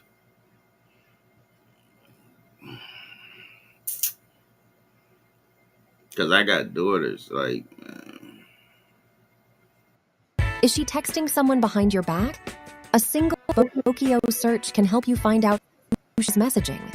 Spokio can also help you discover other details like photos, email addresses, current residences, and more. Try Spokio to. Like my mind is. it's just like, I got daughters, gang. I got daughters, gang. I don't want to jail and prison for less. If somebody if one of my kids come to me, even my son, if one of my kids come to me and say somebody touched them inappropriately, I'm not gonna lie to you, gang. I don't care if it's true or not. Something happening. It's showtime at BetMGM Casino, so grab their new player offer and enjoy the thrills of the Price is Right casino. Like, that just don't go for my daughters. That go for my sisters, my mom, whoever, any female. Your daughter lied. Any female I got love for, anybody, any female in general, come to me and say something. Man, it's rap for you. Yeah. You're supposed to be with Crystal. It was. Although Adam claims he hasn't seen Harmony for nearly 2 years. He ain't seen his daughter for 2 years. Hey, keep your hands where I can see. It's over. What's your name? Adam. Adam. Just, what's wrong? Like he on meth. This 51-year-old father of 3, Adam Montgomery. A few days earlier, his ex-wife Crystal had police desperate for help. She couldn't reach their 7-year-old daughter, Harmony, who was supposed to be with Adam. Where's your daughter? Check and make sure that she's your daughter. Yeah. Supposed to be with Crystal. It was 2 years ago, man, that I seen her. Although Adam claims he hasn't seen Harmony for 2 years, it complied. What investigators are about to uncover is one of the most horrifying child murders. A sinister plan to keep Harmony hidden for almost 2 years. Well, some injured marks that were left on her by absolutely not. She was crying. Adam was getting really from Harmony, and he repeatedly kept punching her. Look at this piece of shit. It's late 2021. For the past 2 years, seen Harmony Montgomery. During that time, her mother Crystal has grown increasingly desperate, been unable to find her daughter, who's supposed to be with her father. After multiple calls, DCYF begins properly investigating. Who's supposed to be 7 now, isn't attending school. When they visit the registered address on Milford Street, where she's supposed to be living, they find an empty house. Also failed to locate her dad, Adam, for weeks. Finally, on New Year's Eve 2021, they track down in his car with his new girlfriend, Kelsey Small. I got occupants pulled asleep. Make contact right now. Your hands. You have anything on you? No. All right, come right over here. What's wrong? I'm just gonna pat you down, make sure you don't have any weapons. On top of your head. What's going on? You sure you don't have anything on you? Yeah, I don't have nothing on me. Crazy. I haven't seen you in a long time. Okay, what's going on? You got a couple detectives that are down at you. Okay. What? What's that? For what? It's like people are wondering where Harmony is. 7 years earlier, on June 7, 2014, Harmony was born, and in a matter of months, she was placed into foster care due to documented concerns about her mother Crystal's struggles with substance abuse. Over the next several years, she remained in foster care. In early 2018, Crystal permanently lost her parental rights, and a year later, Adam got full custody of Harmony.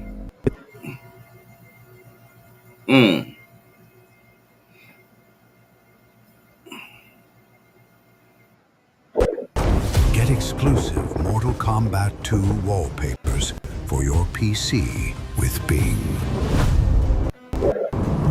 Choose your fighter.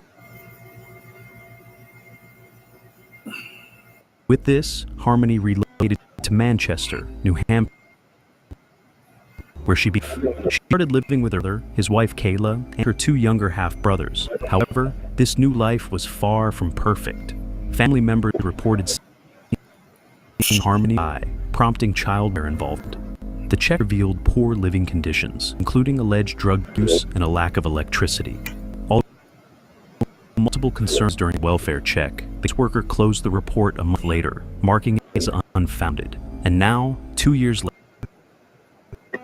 still Harmony's whereabouts. Because I'm not talking police about nothing. Learn to arrest. You're being detained, yes. An arrest, but you're being detained. Any particular reason you don't? Hey, man, what's going on? What? How are you? Learn to arrest. All right, I got that. Adam, right? Montgomery. I don't. Do you remember from the Elliot from a while back, man? I guess that shit is driving me crazy, bro. How the fuck don't y'all got nothing to say your child is missing, bro? Whether you fuck with the police or not, bro, when it comes to your child, shouldn't none of that matter, bro. You should be willing to talk about whatever needs to be talked about, bro. Help them as much as you can. Unless you did it, you know? Right. So, hey, man, the only thing we're trying to figure out is where Harmony is, right? Okay. So, the concern is that she has trouble. Nobody said like, you're not even. They asking you, then we trying to figure out where Harmony at. You not even saying I don't know or nothing, bro. Like you not doing nothing. You just saying okay. Like what the fuck, bro? What is that? You her dad. You are her parental guardian. Her mom lost guardianship. I'm sorry, y'all. Her mom lost guardianship, so you got full parental guardianship over her. So you're the one that's in charge of her, bro. Basically, you know what I'm saying? The fuck? So I want to make that clear. Where's your daughter? Right now, I have you guys. Okay, I have nothing. So you don't care if your daughter's okay or not. I listen. Do I think a killer gonna kill? Killers snitch on themselves all the time. They snitch on themselves all the time. What you mean? Look at all these young niggas that's running around here killing motherfuckers with guns and all types of shit, and go right to the internet on Instagram Live and talk about it and put it in raps. Killers snitch on themselves all the time. So yeah, he telling on himself right now by not giving them the information or any type of information to help them. You ain't even saying I don't know where she's at. You ain't doing none of that. You know what I'm saying? If you was trying to hide something, and get away with it, you're not doing a good job at hiding it. You at least want to try to throw them off a little bit. You ain't doing none of that. You just straight, I don't know. I mean, you straight, okay. You straight giving them shit instead of making up something to try to throw them off your trail. It's been 2 years, gang. 2. I have nothing to say. Is your daughter? I'm under arrest. You guys can arrest me. I seen smart killers do dumb shit. It ain't just the dumb ones. I seen smart ones do it too. Okay, I have nothing to say. Don't care how you're done. I do. I do. Okay? Yeah. About all my kids. Yeah, but other than that, I have nothing. I remember you talking to me at the Elliott because when you were up there, you don't remember me, John. Yeah, I remember. You do? Yeah. Okay. So I was there to help you out then. I know. I want to make sure you're doing okay. I know you do. I I said, you're not in trouble. I'm telling you right now, you're not in trouble. Okay. I care about how your kids are doing. Okay. My job is kids, right? John, I appreciate that with you. I remember you from up there. I don't have nothing else to say. Why are you tell me we're worried about her mom and like what she's trying to do? And I'm just not going to say anything. I said it to the police named Jack. I'm not saying nothing. But here's the thing: you have custody of her, right? So what would you be doing wrong if you had custody of her? She's a safe place, you know what I mean? Right. You didn't do anything wrong. If you're telling me that there's paperwork that says she's in custody, right? She's not supposed to be in mom's custody, right? She's in mom's custody. She's not in mom's custody. She isn't you doing anything wrong. She's worried about her daughter. So how you guys work that out in court is up to you guys. But like I said, you have custody of her. You didn't do anything wrong because you have custody of her. You need to know that she's okay. I can say DCYF. She's fine. Like, we know where she is. We check on her. Cool. Like, that's the end of it. And I don't have to bother you anymore. You and your girl can go on your way as long as she's safe, man. That's all I care about. I have nothing to say, John. Like, that's it. Bro, what?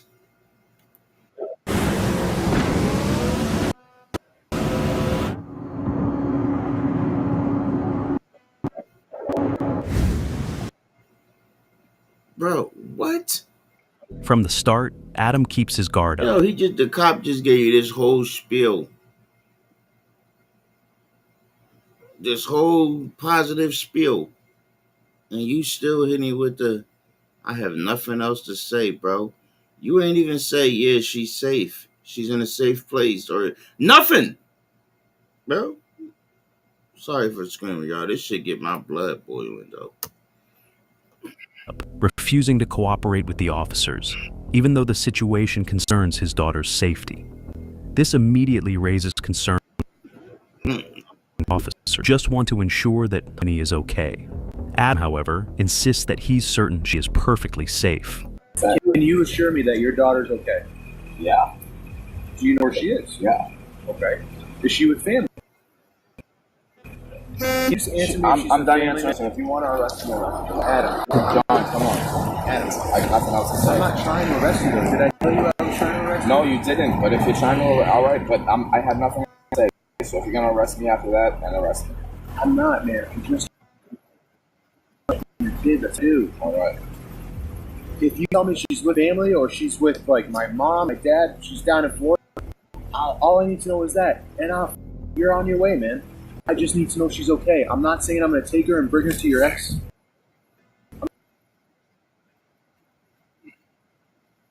I just want to make sure she's okay. I promise. I'll your hand and tell you that, man to man, that's what I'm trying to do is make sure your daughter's okay. I know your other kids are okay because I was over talking to Kayla. Yeah, I know. And your kids are okay, man. No, yeah. They're running around like wild animals, but they're okay.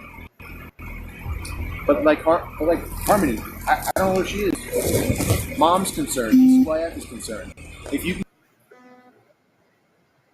wouldn't you want to do that? Like, do you want that trying to track you down? I mean, I'll go with DCYF, man. Like, I don't. But I ask you the same thing. Do you want to keep dealing with them? Whatever. No, but I just want to figure out where your daughter is. Why is that such a hard thing for you? All right, so we're going. Like, if not, I have nothing else to say to them. And you say you're under arrest, man. All right, so I have nothing else to say. So you don't want to tell us where your daughter's at? I have nothing else to say. So you don't know the thing. You don't want to your daughter's at? I have nothing else to say. I'm under arrest. But I'd like to go. But just from our perspective, my man, it just seems a little strange that you don't want to tell us what it is. Right. All right. I got nothing else to say to you guys. So. Don't you hurt? No. Okay. Alive. What? Your daughter's alive? Yeah. You're sure? I'm positive. You're like, swear on your life? I swear on my life. When's the last time you saw her alive? You know that she's fine. You can assure me that she's alive. I know she's fine. All right, look, I have nothing else to say. I really don't. I have nothing else to say to you guys.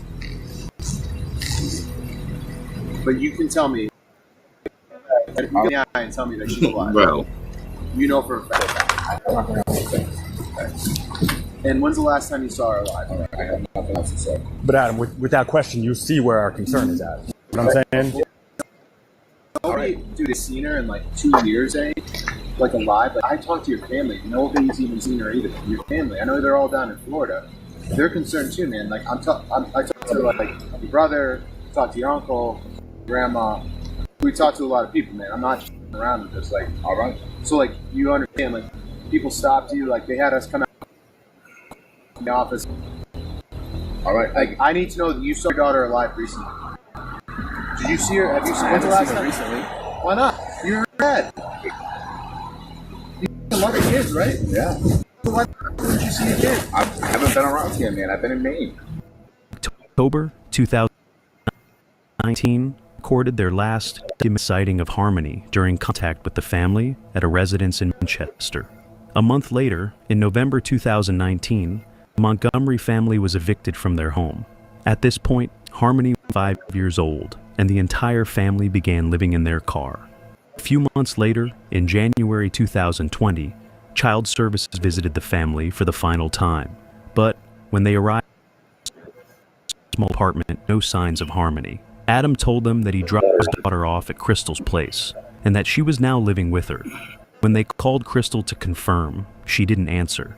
For the next 2 years, Harmony's situation continued to drag on, but Child Services still failed to respond properly. Now, after about 20 minutes of going back and forth with the cops, Adam finally tells them where his daughter is supposed to be.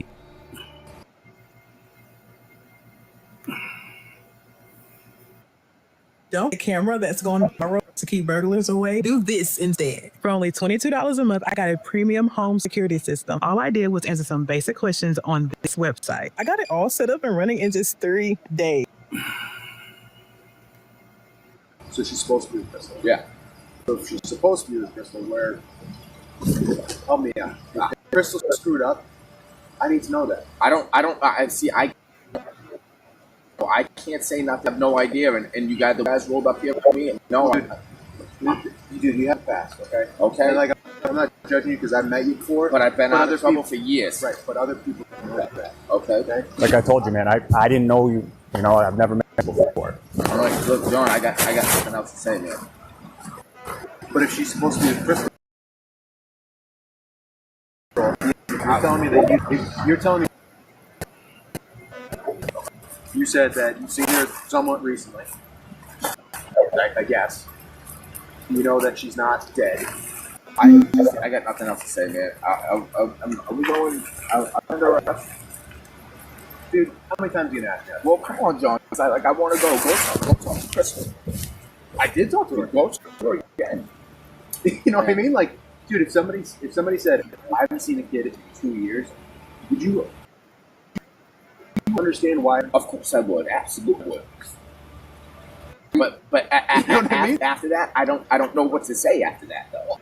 But if you know she's alive and you've seen her recently, or like sometime recently, like maybe not like in the last month or two, like, dude, I just want to know if she's okay, man. Because like I didn't sleep at all. I know that like I could have a kid that's like dead. Go talk. Why would Crystal know where she's at and not tell me that?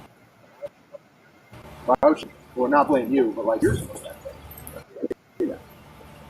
To me, it just doesn't make sense. I don't know. I know. I lost my house a few years ago on Guilford Street. Okay, all right. 2 years ago, around Thanksgiving, when he lost the house, Lee came by and picked up Harmony. At that point, he's homeless and just wanted to provide Harmony with a place to stay. Since then, he claims Harmony has been living with his ex, and that he hasn't heard from either of them. Detectives immediately pick up on a contradiction in his story. Right. Just minutes earlier, 100% sure Harmony was safe and alive. But you said since then you've seen her. No. Which one? Crystal or Harmony? Either one of them. I think you just told me earlier that you know she's alive and that you've seen her. And okay, well, I'm just like I'm assuming like it was 2 years ago, man, that I seen her. Why didn't you tell me that? If you had nothing to do with this, why didn't you just tell me that? Because the way you guys are asking questions, man, Dude, I don't want to. I'm not. You've met me before. I know. I helped you out that time. I know you did. I'm not being a to you right now. You're not. I'm just trying to help out your family. I know. Because I have your family worried. I have her family worried. I know. So, like, if you know where the kid is, that's all I need to know. I just want to put eyes on her. All I care about is putting eyes on your daughter. And I'll even call you afterwards and let you know that she's fine. Oh my, well, I have nothing else to say to her. So you haven't seen your daughter in 2 years? No. That's not concerning to you. It is, but at the time, I had no way to get a hold of. I had no way to get a hold of Crystal. She changed her phone on Facebook. Really? That's why we're upset. And I feel like you should be upset about that too if you haven't seen it.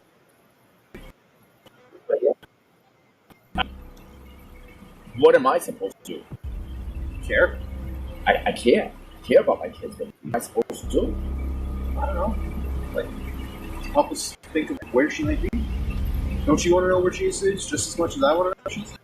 Like, you should care more than I should. I do. It's your kid. It's my kid. I know. Right. So that's why I'm like, dude, you're not really showing that you care too much, or you just know something you just don't want to tell them. No, not that. It's just dude, if my kid was missing 2 years, like, I'd be the first one to start kicking doors down. And I think if you knew somebody hurt your kid, you'd be ripping their head off. Right, that's why I'm saying. Up until right now, I had no idea he was missing. I just want to reach through this computer and bring That's what I'm it saying. Like, and that just. Yeah, it just doesn't make sense to anybody. Like, my mind. Yeah. Is she texting someone behind your back? A single Spokio search can help you find out who she's messaging. Spokio can also help. So far, officers don't discover anything about Harmony's whereabouts. Adam keeps pointing at Crystal, and she points at him, making both appear suspicious. At this moment, the case officially becomes a missing person investigation. No, neither Adam nor Crystal has seen Harmony in more than 2 years. After speaking with Adam, they turn to his wife, Kayla. By this time, they are already separated. She tells the police that the last time she saw Harmony was in 2019. Adam was driving her to work, and Harmony was also in the car. Adam told Kayla that after dropping her off, he was going to take Harmony to Crystal. That evening, when Adam returned home, he told Kayla that Harmony would be living with his ex-wife. However, Crystal told the police that she kept messaging Kayla where Harmony was. It seems very strange that Kayla didn't raise any concern, assuming she was led to believe by Adam that Harmony was now with Crystal. To police, this story only deepened their initial concern. After the initial check, track Adam down once again, this time with a few warrants. So that's paperwork that's saying you gotta give up custody of your kid? Harmony. No, just being served it. You're gonna have to produce all that, where your daughter's at. We're gonna be taking your phone. It's not my phone. Okay, but it's ours now. So, they get a hold of me if you decide you want down and have a conversation with me. But I think you need to do the right thing and kind of have more of a conversation with me. So we're gonna figure this out one way or another. It's not going away. It's gonna get big real quick, and it's not gonna be good side of it. You know what I mean? So we've gone down this road before. Yep. You know how to get a hold of me, all right? You're free to go. No surrender phone and reveal Harmony's whereabouts. However, he still refuses to provide a location, repeatedly insisting that she's supposed to be with Crystal. Officers place him in handcuffs, conduct a search. For what? For what reason? We'll get that to you in a second.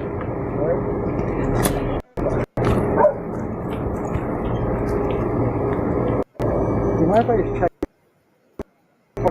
No, go ahead. With Harmony still and 2 years having passed since anyone last saw her alive, authorities turn to the media for attention, and the case quickly captures the nation's focus. A 7-year-old New Hampshire girl missing since October of 2019. But it wasn't until that Manchester police learned about the case of Harmony Montgomery. The community is not giving up on finding missing 7-year-old Harmony Montgomery, and that is something that her... So, wait, again. In 2 years, nobody made a police report or a missing child report or do a wellness check report. Not the mom, not none of the family members, nobody? Okay, we know the dad did it. That's where I'm at with it. The dad did the shit. But nobody, not the mom, not the grandmom, they ain't seen their grandchild or niece or nephew or daughter in 2 years or heard from her. Nobody? Nothing? Her mother, Crystal, says is reassuring. The loss of any little child is tragic. A 7-year-old girl missing for 2 years. She's a daughter. She's a sister. She's out there somewhere. For us to have a 2-year delay, all right, that is extremely concerning. The moment the police department became aware of this, right, the moment we became aware of this became a priority 1 for the juvenile division. 4 days later, on January 4th, 2022, Adam is taken to the station for further questioning. He isn't detained on homicide charges, rather for the 2019 assault case, for which he should have been arrested years earlier. The charges include second-degree assault, interference with custody, and endangering the welfare of a child. Just like a few days earlier, Adam remains uncooperative most of the time. All right, just so you know, because they're under arrest right now, I have to read this stuff, read it to me. Again, Detective Riley, Detective Dunleavy. It's January 4th, 2022. It's 8:55 p.m. Yeah, but that was 2 years later. That's what I'm saying. She got in contact with the police 2 weeks later. The cop just said it. He said for us to have a 2-year delay, basically, a 2-year delay, meaning they just found out about it in September. You know, that's what he's saying. So that's what I'm saying. In 2 years, nobody made a report. It wasn't until DCYS stepped in, that's when they found out about it. Because now the government is involved. And now they looking for the kids. So now the government reached out to the police about the situation. It wasn't even the mom that reached out. It was the DCYS that reached out to the police like, we need help with this situation. We can't find this kid. And we ain't getting no answers that we want. You know what I'm saying? So they didn't, like, man, it's some bullshit. Are you? No, I'm not okay. Okay. What's not okay? Nothing. What's up? All right. I'm gonna ask you some basic questions. You said you can read and write English, correct? Sure. All right. Let's talk about why we're here to talk. What you want to say? Tell me what you know. Nothing. Well, what was our conversation about the other day? You said you had a couple questions you wanted to ask me. You asked me the questions. What was our conversation about the other day? Remember we met, I mean, you remember that was only, what, a few days ago, right?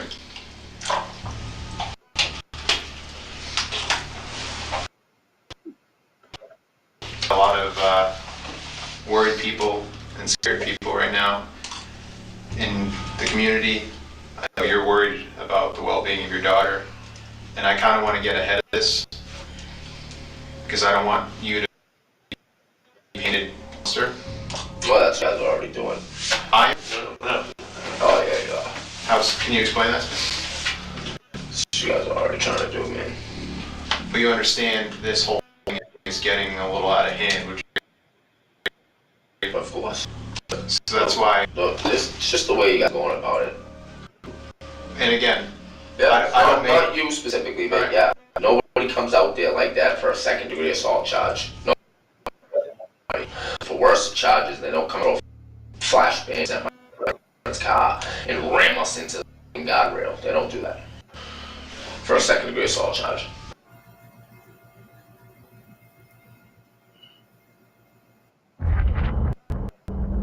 this game, not ready for it.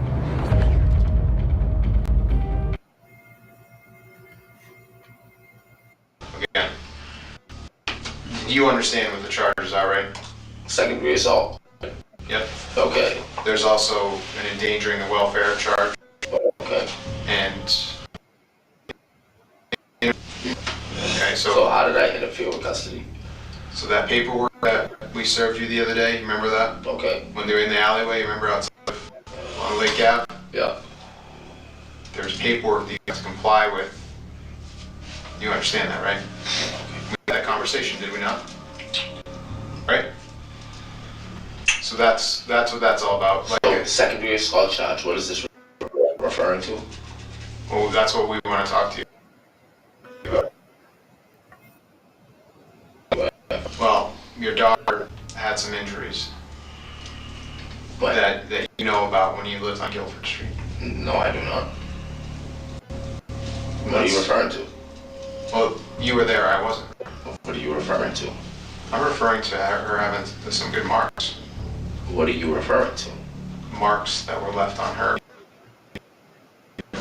I have nothing else to say. He seems clueless about the alleged assault.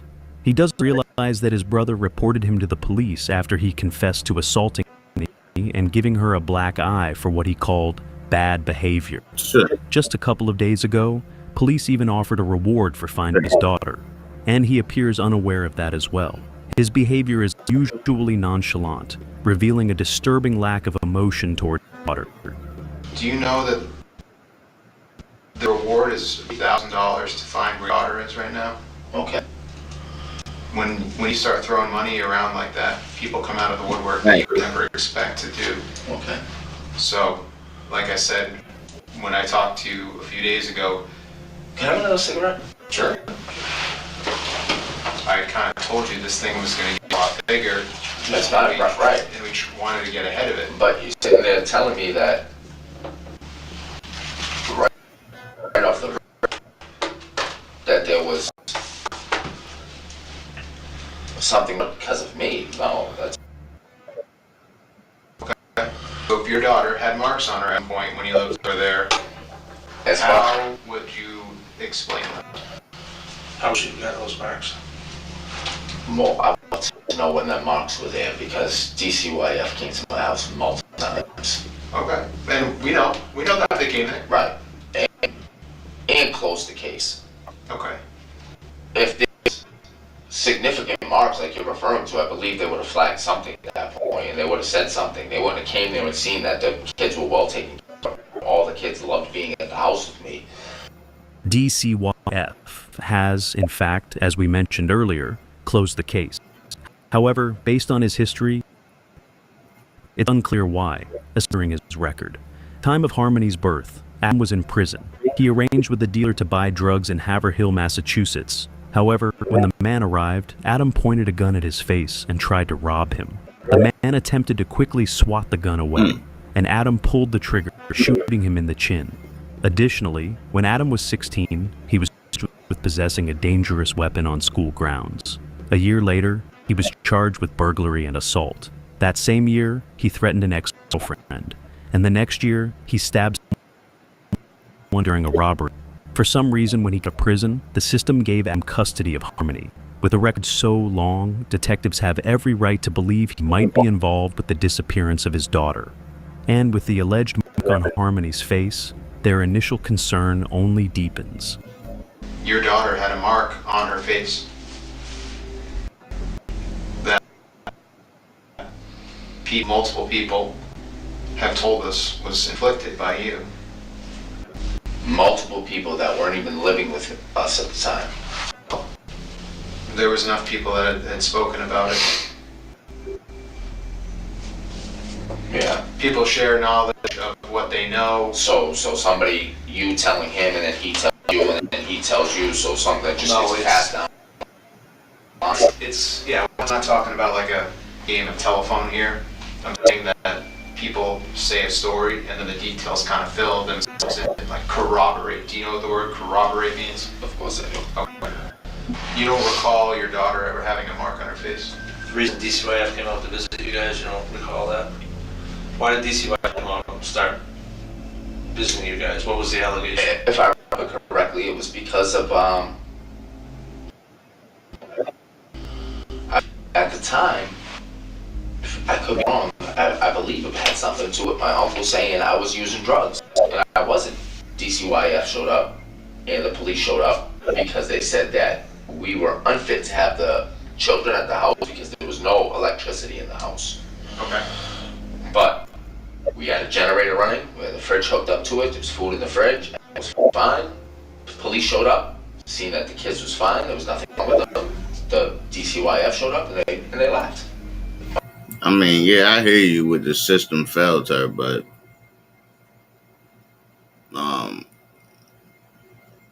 her parents failed her first before the system did. Her parents failed her. And honestly, I don't feel like the system failed her for real, for real. You know what I'm saying? The system found out what was going on late, and they was playing catch up. Like when she went through the first abuse situation, they did what they were supposed to do as a system. They put her with the person they felt like was going to make sure she was good. And that person wound up being the person that killed her. Like, I don't know, man. I don't feel like the system all the way failed her at all. I don't. I don't. Her parents failed her. She had the wrong parents. Alright, I know what, man, like, I don't anymore. Like, this is just, you know, man, silly to me.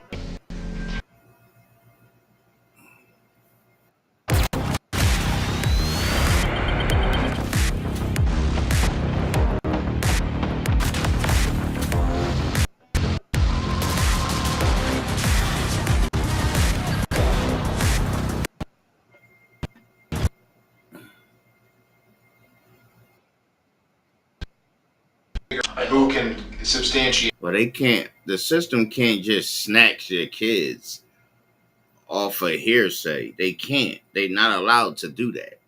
Like, they're not allowed to do that at all. You know what I'm saying? Like, now they can remove the kids from one parent to the next parent. They can do that for sure. But they're not allowed to just take your kids off of just hearsay. You know what I'm saying? Like, they cannot do that at all.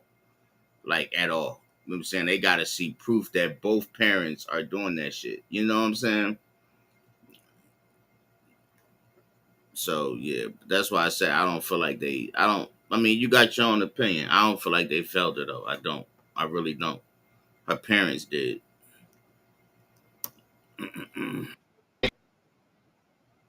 Your claims that, like, you're not this, like, monster person that your DCYF made you out to be, or your family you get along with, whoever. So I'm trying to, like, let you kind of speak for yourself. Yeah, no, I get what you're saying. I just got nothing else to say.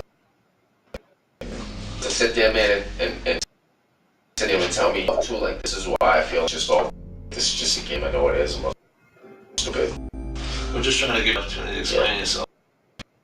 You didn't sit there to make myself not to make me out like some monster. But I told my girlfriend the other day that she away from me. You don't even know who I am. Why my crazy, but sit there and look me in my face. And I care about your daughter. Care about all my kids. Right. The one and we have people around the clock calling into us, giving us tips from all over the country because they try to find where she is. Most of the day is make sure that I want you to get tied into something you didn't do anything.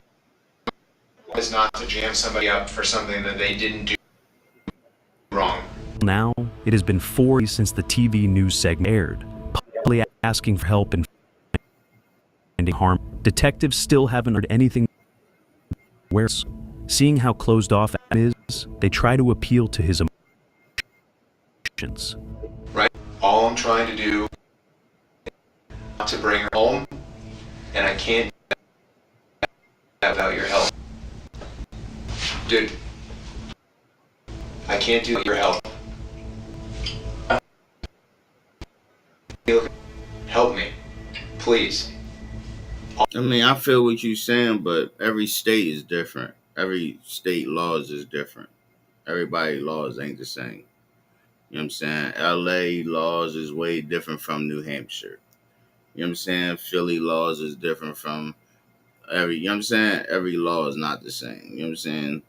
DHS do things different from DFYS and you know what I'm saying, and all them other different or agencies. Every state got different laws when it comes to child stuff. You know what I'm saying? So yeah. That's all I'm asking. She's okay. And I know that you know where she is or what happened to her, but I can't do it without your help. If you don't want to look like this animal, because I don't think you are. Not that I don't think you are, I know, but I can do so much for you, man. I'm begging you to help me, because as much as you're hurting inside, I'm also hurting inside, and I don't know how you can sleep at night.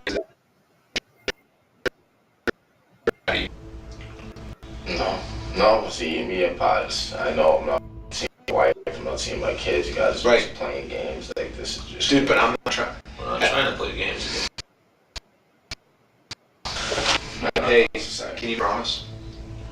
Like, man to man? Can you tell me that she's alive? You can the same word games that you played with me the other day. It's not word games. That's what we care about. We want to know.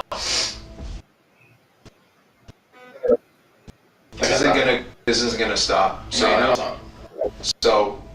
you know. So either get on the bus now or get run over. Yes, Adam requests his lawyer, and the interview ends. For now, he will remain today, but it won't be because the detectives still haven't tried him in connection with Harmony's disappearance. They still haven't found her. Enough evidence yet to tie him to homicide. In the meantime, the word for finding Harmony continues to grow. With no luck and no solid leads, the search for a little girl in New Hampshire is now $100,000. Manchester police and the FBI are searching for Harmony. The 7-year-old last 2 years ago, but only reported missing 2 weeks ago. Police were at the home where Harmony last lived over the past couple of searching in the backyard. Despite still aren't able to locate her. Soon, Adam's ex, Kayla, is also arrested. She claims she last saw Harmony live around Thanksgiving 2019. She continued collecting foods from the state, committing fair fraud. Over the following months, authorities keep searching for Harmony and building their case against Adam. In March 22, his girlfriend, the one who was in the car with him during the initial search, Kelsey, is found dead in a hotel room. Her death is quickly... Oh my fucking God. Now the girlfriend's dead. But it was ruled out with no suspicious activity, so she might have overdosed on something. So the mom has something to do with it too?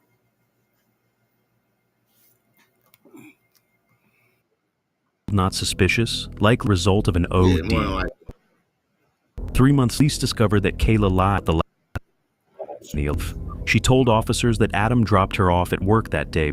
In reality, she had stopped a week earlier. Kayla Montgomery was arrested and charged per documents just released state that Montgomery lied under oath about the time and location. She looked like she on meth too.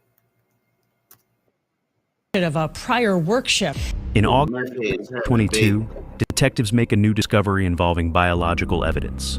Officially, a homicide case. Harmony's a sweet child who deserves to be brought home to her family. By repeatedly striking Harmony in the head with his fist. on or about 7, 2019. On October 24th, Adam Montgomery is officially charged with second degree, along Look at this goofy. I'll cut your tongue out your mouth, bro. No motherfucking shit is that, bro. Cut your motherfucking tongue out your mouth, bro. Look at this fucking goofy right here.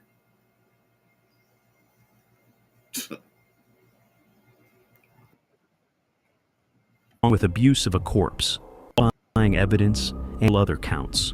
In November of that same year, Kayla pleads guilty to perjury in exchange for testifying against her ex-husband. She received. So she knew. She knew. We have got to the without no.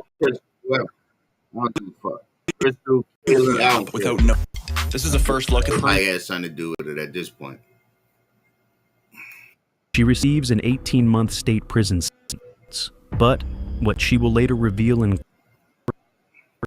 horrifying final moment of 5-year-old Harmony.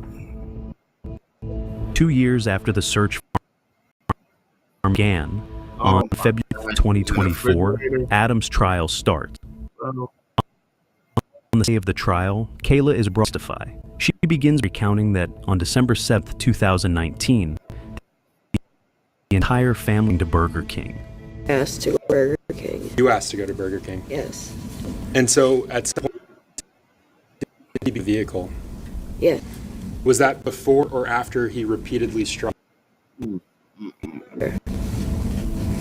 What was Harmony doing at that point when he started driving the vehicle? She was crying a lot. She was crying a lot? Yeah. And she was making a weird noise. Saying anything? No. Adam was angry from Harmony. And he repetitively kept punching her on the way King, and there were a couple red lights, and where he would go over the driver's seat in between the passengers, and he was just punching her repetitively in the head. Harmony struggled with bladder control. She likely would stop because she knew he would get angry, but whenever she couldn't hold any longer accident, Adam would take his anger out on her. 2 other sons were also in the car, along with Kayla, but she failed to intervene.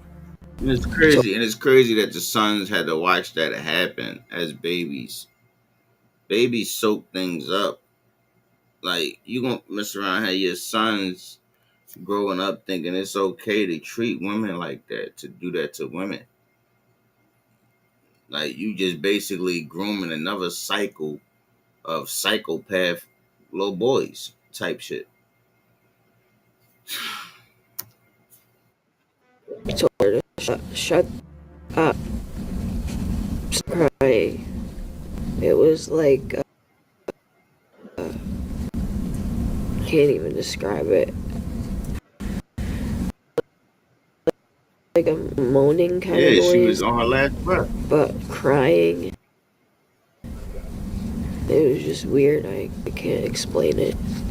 Put my arm up and stop, but he at me, gave me this look that was like evil. It's his crazy eyes. I don't like it. And I couldn't stop him from hitting her because the look that he gave me was scared.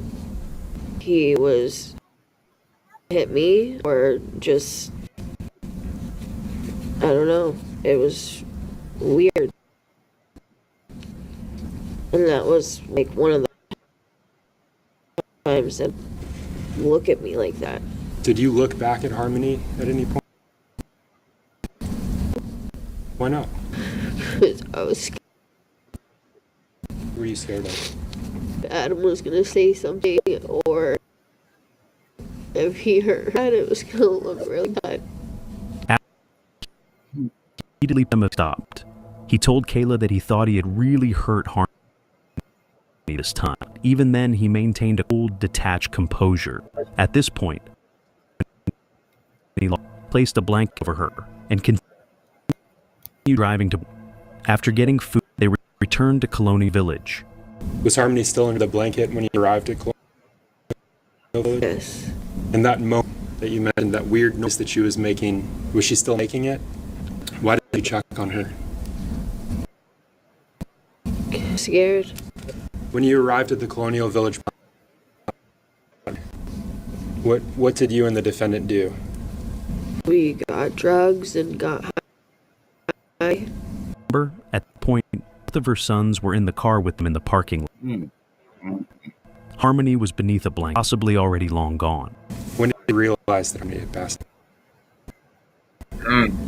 I was trying to wake her up and she didn't reply. We took the duffel bag that was in the trunk and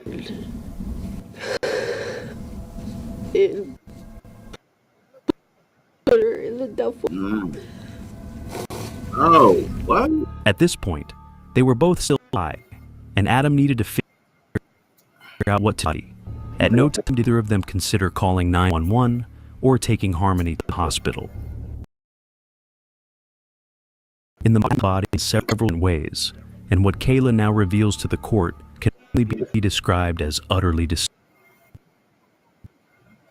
Put her bag in the lake so I wouldn't see it. Where was the snowbank that you put? And sorry, let me clarify. Who put snowbank? Adam.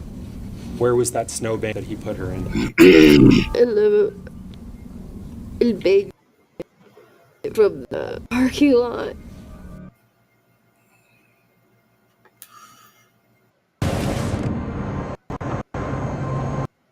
Horrible life, man.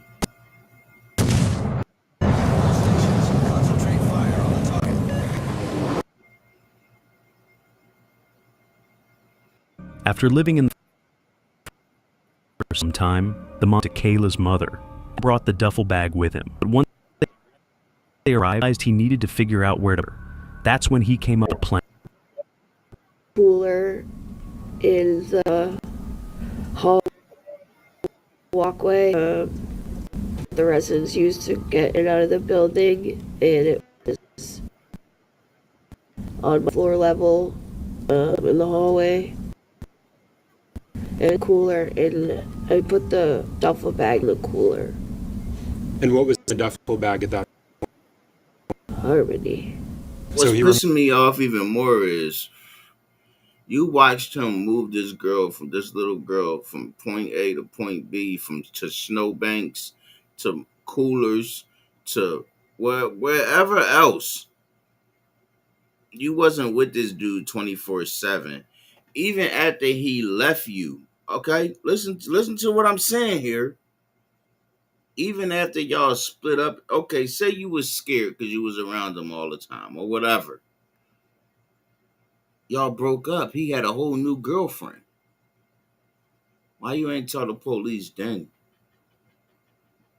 Why the fuck didn't you tell the police when y'all broke up? I don't get it. Why didn't you tell your mom? I'm pretty sure he wasn't up your ass 24/7 to where as though you couldn't tell your mother, yo, this motherfucker killed Harmony and she's in that duffel bag. Did your mom know?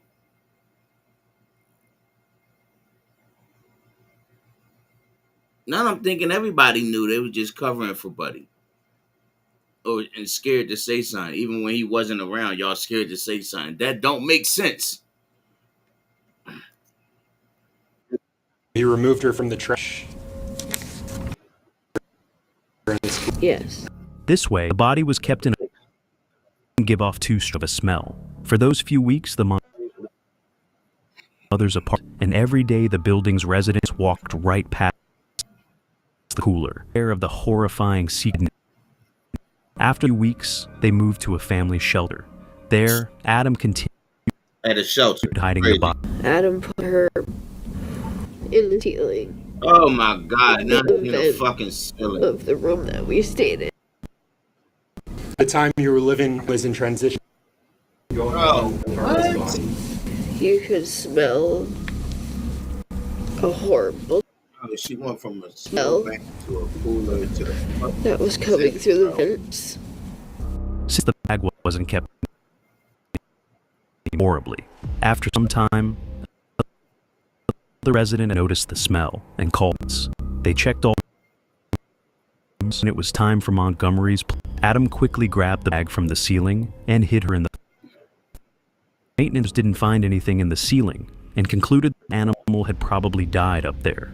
The family then soon moved to apartment, and the bag was in the closet. But eventually, Adam needed to get rid of it, and with a plan. Brought her into the bathroom, put her in the garbage, and to her to fit in that bag that's similar to that one. Asked me to bring them to his job because he told me that he put her in the freezer. Finally, 3rd, 2020, Adam rented a truck and left with a body. Kayla recalls that he left around 1 a.m. and returned about 4 hours later, but without the bag.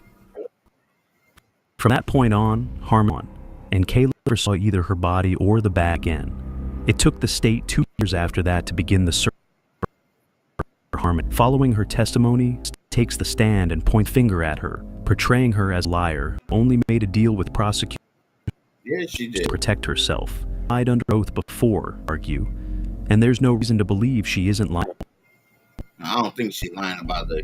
On February 22nd, after deliberations, the jury reaches its verdict, guilty on 5 counts. Second-degree assault, witness tampering, falsifying physical evidence, and abuse. Meanwhile, Kayla, who pleaded guilty to perjury in 2022, is granted parole on March 6th. Later, on May 9th, Adam is sentenced to a minimum 56 years. That's it? That sentence is added to previous charges, ensuring he will again be a free man. No, and I was trying to do this for her, but nobody would listen to me. It was like, I have never in my life so invisible. I tried to tell myself that he did to her after she was already at peace. The only thing that gives me a tiny shred of peace. Man, Crystal, I'm not trying to hear none of that bullshit you talking about, yo. You should have got fucking clean and got your fucking parental rights back. It's not hard. It's not hard to get your parental rights back. It's not that hard. Once you would have went to the courts and showed them that you got clean, you've been clean X amount of time, you got a job, you got a place to stay, a safe place for the baby. They would have started you off with visitation, and then they would have went from visitation to you getting half and half, and then you would have eventually got your full parental rights back. It might have took a little bit of time, but things with her could get messy. You would have got Those child back. You know what they say about family? You would have got your child back eventually, Crystal. I don't want to hear none of that shit. I don't want to hear none of that, Crystal, because it's some of your fault too that she's gone. It's your fault, Kayla's fault, and his fault. All y'all was on drugs, drugged up, meth heads. That little girl lost her life because y'all failed her as parents and step-parents. Kayla got off easy. I don't understand. She watched it happen. She watched it happen. That's called co-conspiracy. And any other co-conspirator situation, you can get it just as much time as the motherfucker who committed the crime because you sat there, watched it happen, and ain't say nothing, shorty. I'm mad as hell that they gave her a deal for her to testify.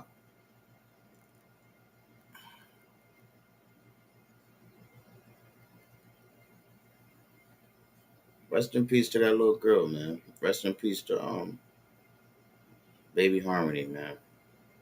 Rest in peace. And fuck her parents. And her and that girl. And rest in peace to the other lady too that passed away in the room.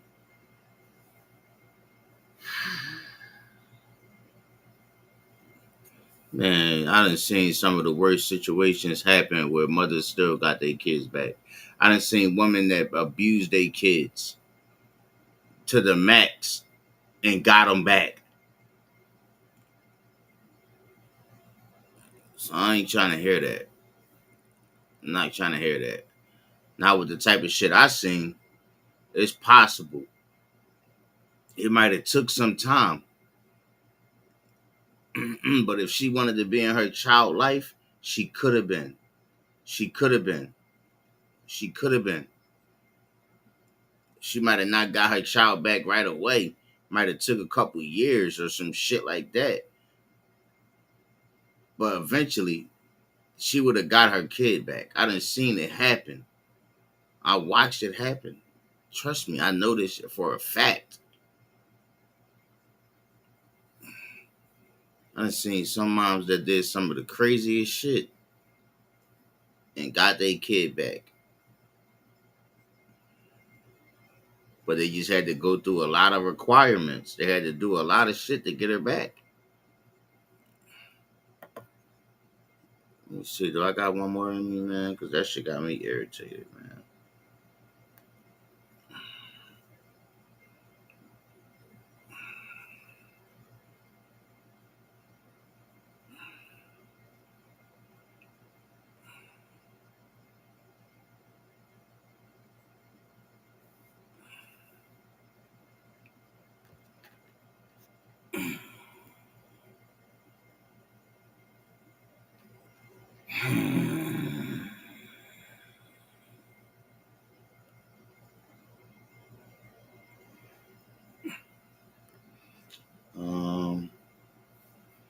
Let's see.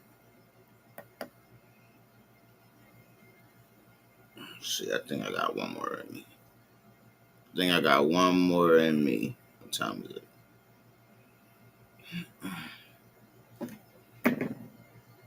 It is 12:36.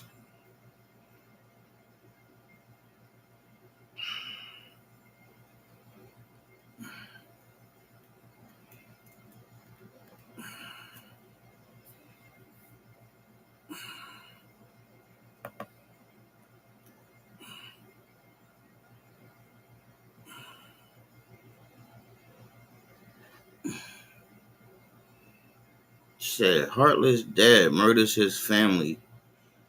All right, let's see what this dude talking about. This shit 2 hours long. No, it's not. I'm skipping. No, this ain't that long. It's like 25 minutes.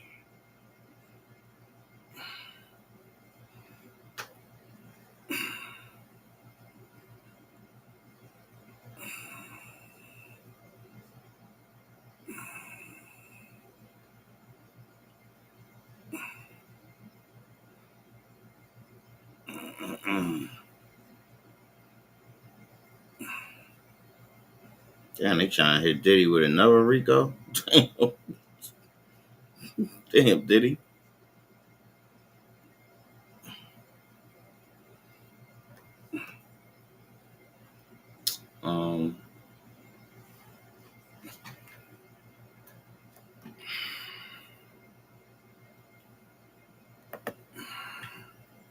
Let's see what else we got, y'all.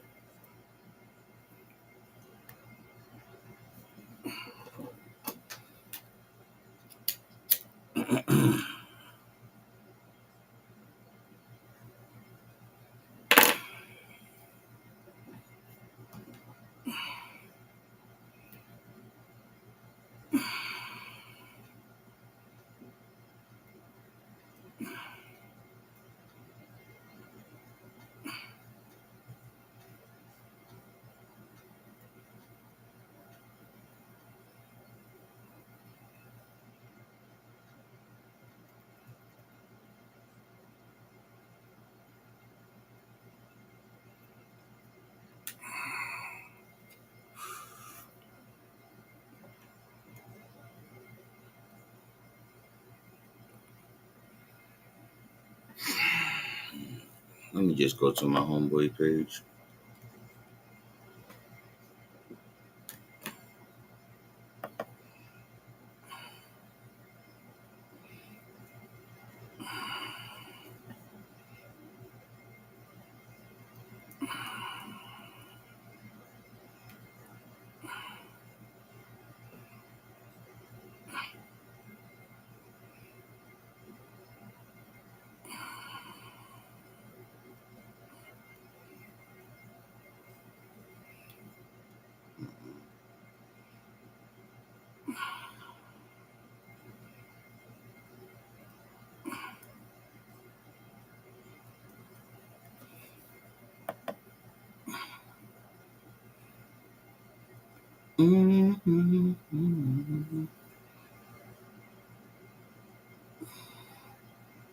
Ray, big play.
Watching some crazy behind story times, man.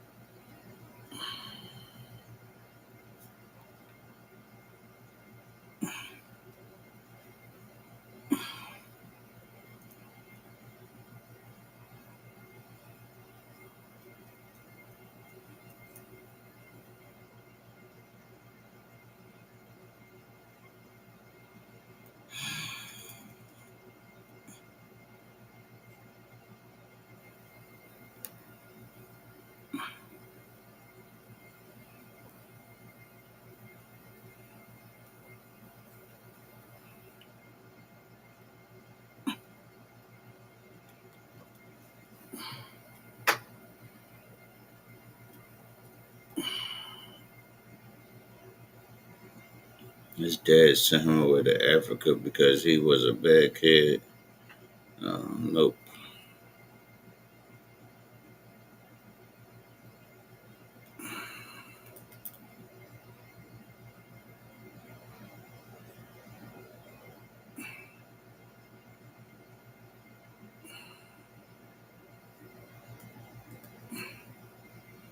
Her mom is making her life a living hell now that she had to move and due to hard times.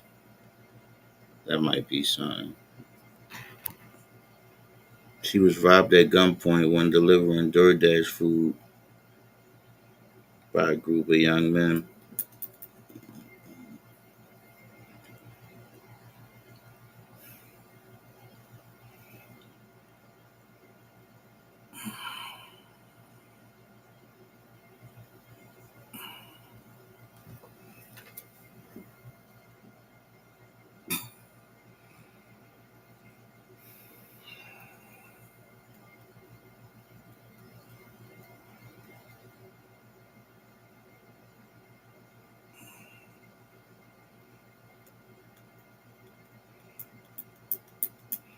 Damn, where all the good story times at, man?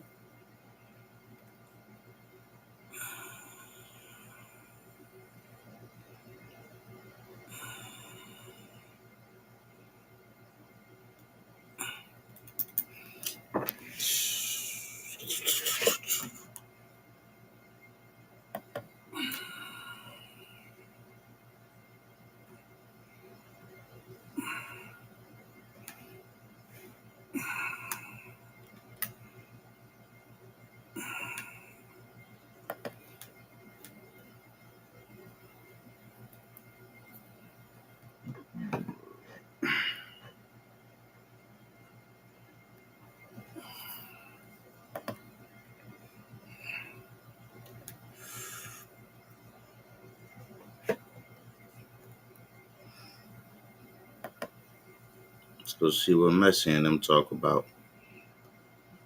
Even though Messi and them be talking your motherfucking head off for 18 hours.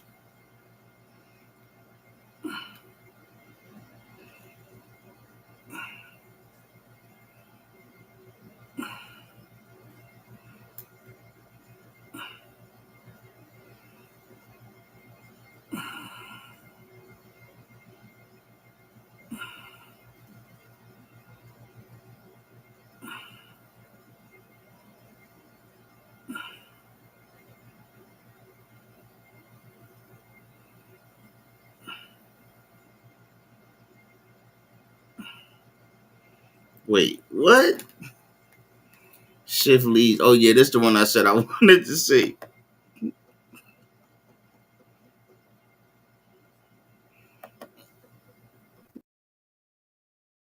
What up?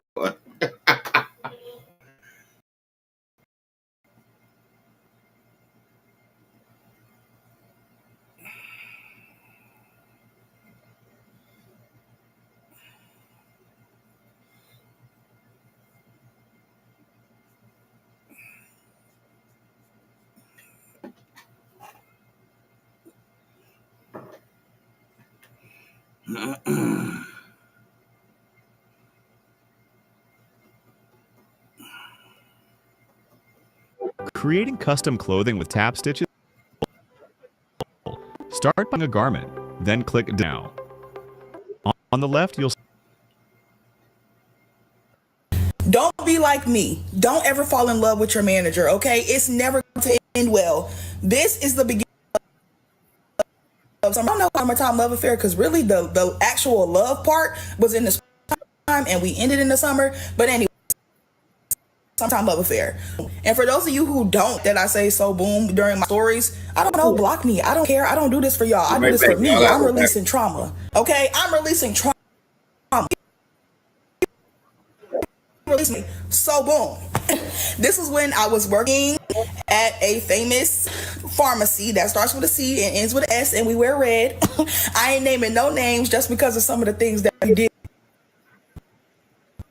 It is. I'm not gonna name no names. Okay, allegedly. This is all alleged. So, boom.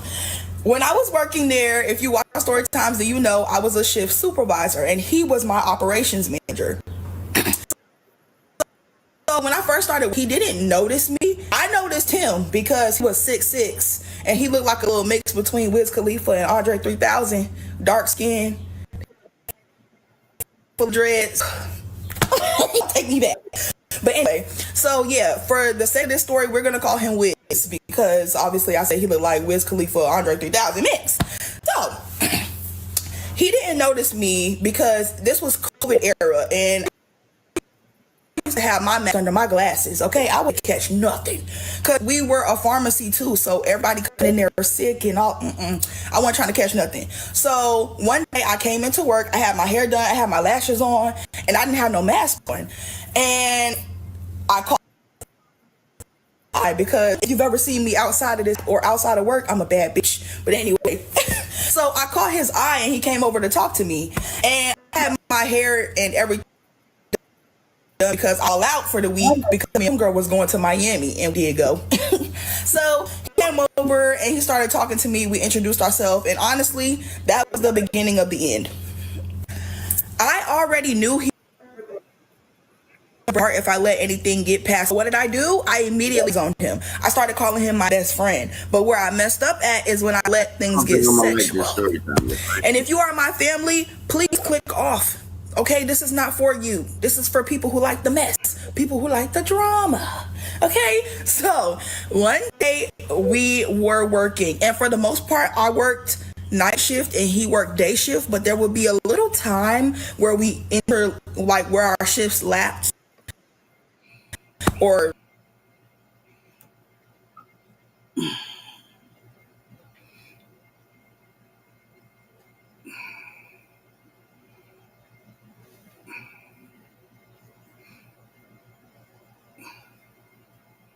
Hey SC family, welcome back to the channel. In today's segment, we got a story coming from a TikTok creator named Jack.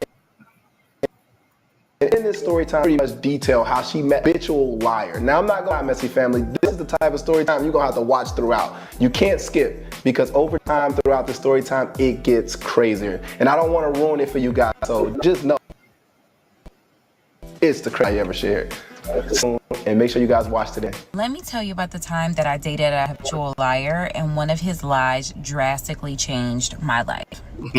So I met this man back in like 2014, and I think I was like 20 at the time, 20 or 21, somewhere around that range. And we met on social media. I think it was either Snapchat or Instagram, if I can remember correctly. I do know for sure didn't meet mutual friends or anything. I'm pretty sure it was on social media. Now at this time, I was a sophomore in college. I worked full-time. I was doing school full-time, and he worked for the airport as like a baggage handler or something like that. So we dated very casually, but we did not have a lot of time. Were clear that this was nothing serious. It was just something to do when it was nothing to do, right? Like, you're young. We weren't thinking about falling in love or having a family or any of that shit. Like, we were legitimately just something to do when it was nothing to do. Now, because our time was so limited, because I worked full-time, had school full-time, and nights at the airport, we really get an opportunity to see each other. And because of it, we ultimately just fell off and stopped talking to one another. So we didn't fall out for any bad reason or anything like that. We just stopped talking.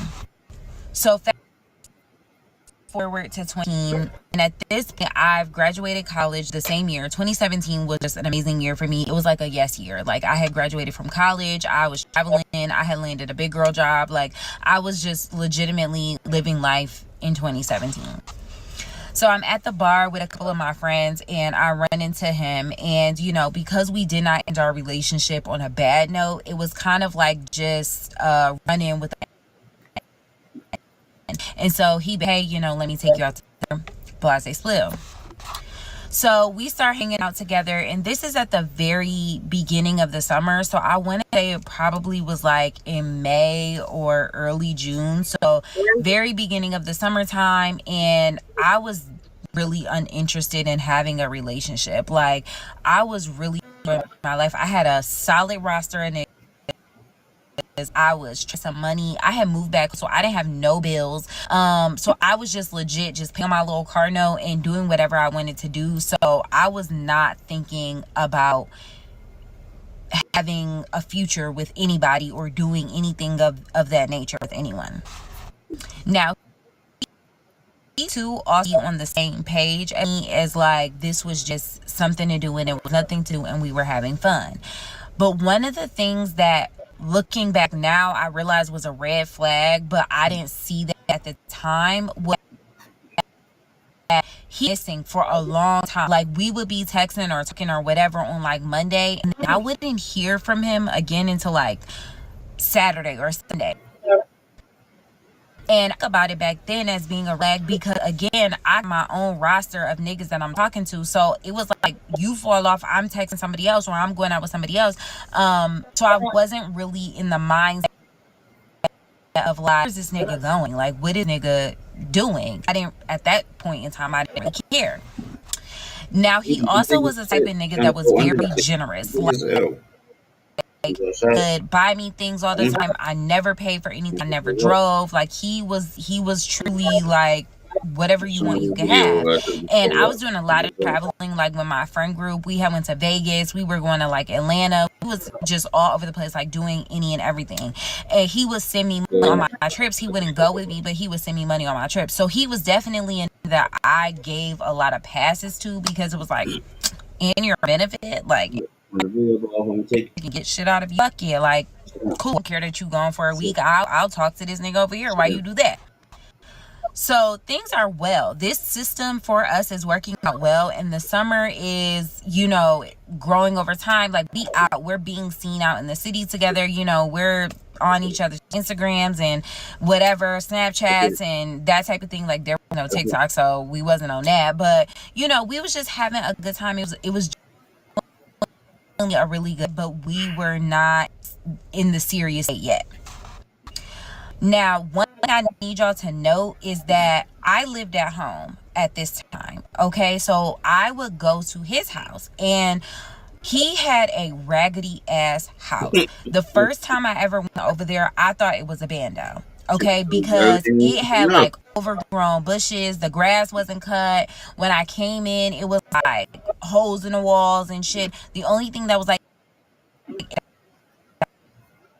room stuff, it's like you know, painter's brushes and drywall and stuff like that. So I could tell that it was doing so what he told me was that he and his roommate had bought this house as an investment property, and they were going to fix it up. Okay, so y'all need to remember that and come back for part 2, because it's getting long. Part 2 is a habitual liar, and it changed my life drastically. Welcome to Iron Beam, the future of futures trading. With our cutting-edge chart trading feature and 300+ indicators.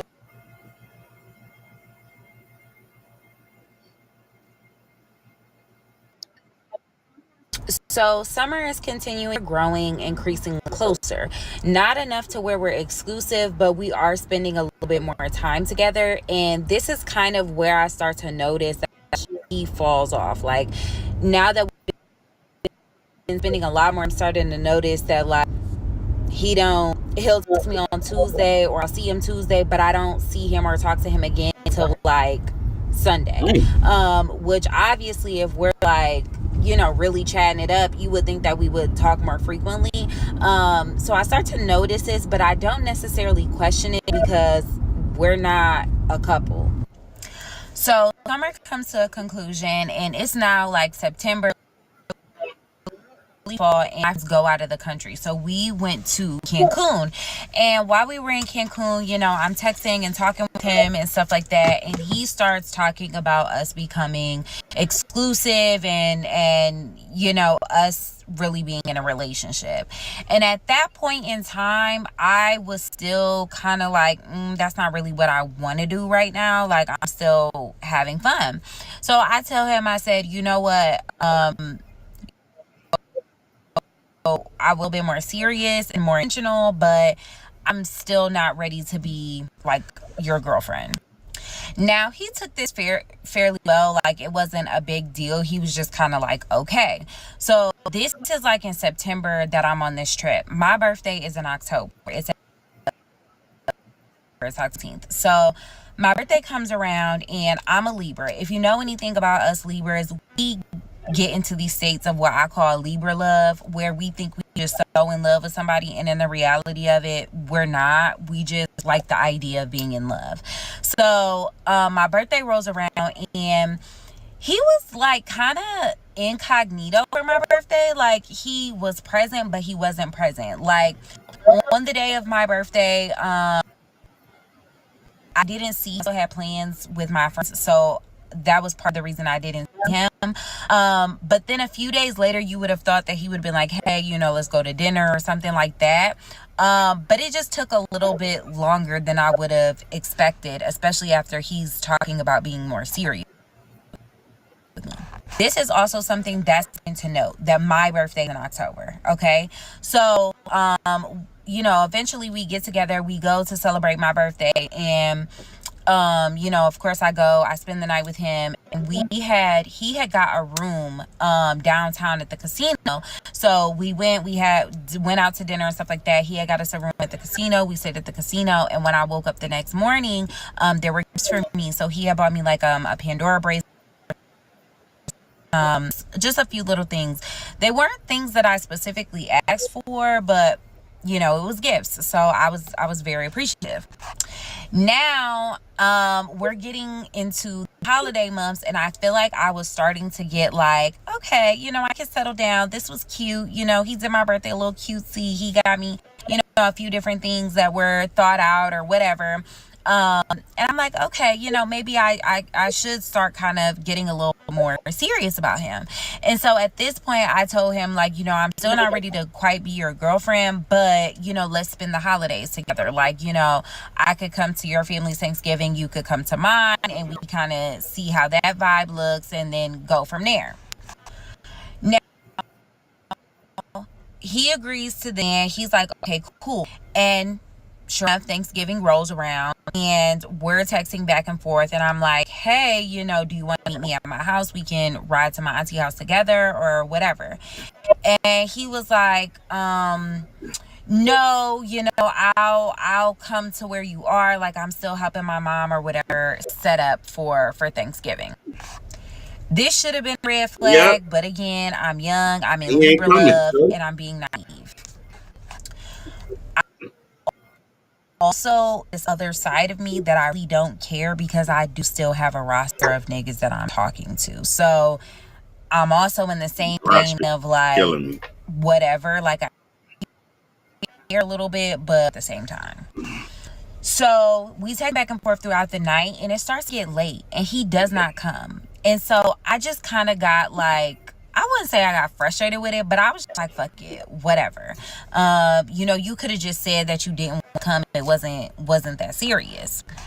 So then he texts me, and he's like, ghost. Like texting throughout the night. He just like was like, I'm helping my mom with something, and then I just didn't talk to him for the rest of the evening. So it gets late. It's probably about like 10:30, 11 o'clock at like, hey, do you want to come over? Like, I'm sorry, things just got crazy at my mom's, and I wasn't able to make it to your family's house.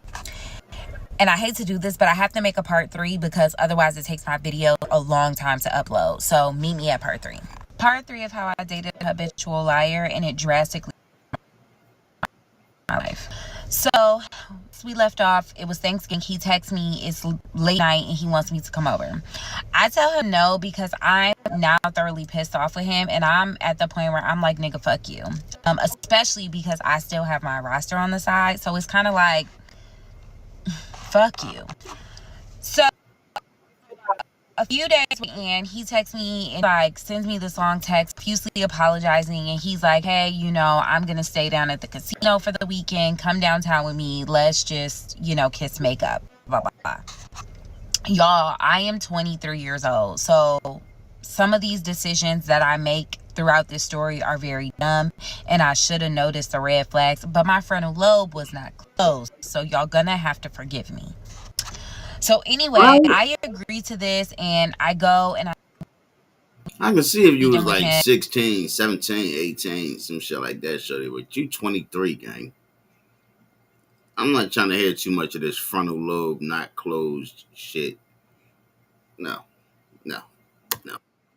Downtown. Now, something that should have been a clear red flag to me was how many credits he was getting, how many comps he was getting from the casino. I love her some casino, and the only way that you get casino comps is if you are of money. Okay, this was a red flag that I should have caught on to, but I don't know, I was just very naive.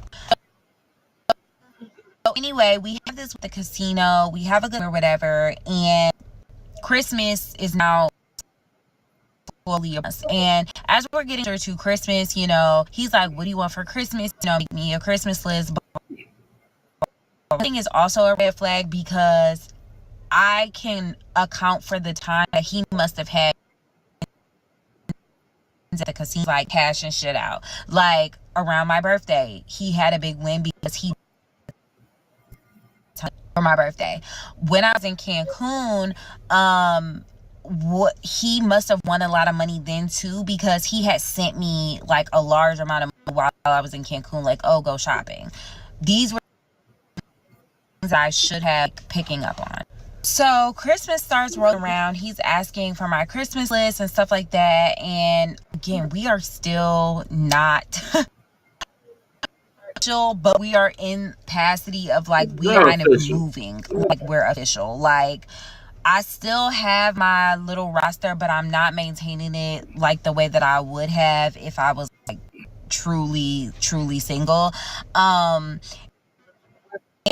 And we're spending time together because it almost, now that I look back on it, it feels like he was like trying to make up for the fact that like Thanksgiving was pissed me off. So Christmas time, and it felt like he had to make up for that. Now, Christmas is very close. So this is probably like a week, or it must have been maybe a week or a week before Christmas. And he kind of starts going ghost again. Like, I'm calling him or whatever. We've been consistently, like, since the Thanksgiving incident, we've been talking to each other nonstop every day, you know? And then a few weeks prior to Christmas, maybe like a week or two, I can't really remember that, but I do remember he started going ghost again, like he was doing back in the summertime. Now, I started because you already up at the Thanksgiving thing, so what are we doing here? So I'm like, what's up with you? Like, where have you been? Why are you like MIA? And so he was like, you know, I'm just a lot, like, I'm so sorry, like, you know, my bad, like a lot going on with work, blah, blah. So I just say, okay, whatever, and I brush it off. Now, because it's a couple weeks before Christmas, I'm getting ready to go visit my parents out of state, and I'm like all over the place. I'm packing, I'm doing work, and for some reason, I just started to like feel funny. Like, I don't know, it was something in my spirit that just felt like something was off.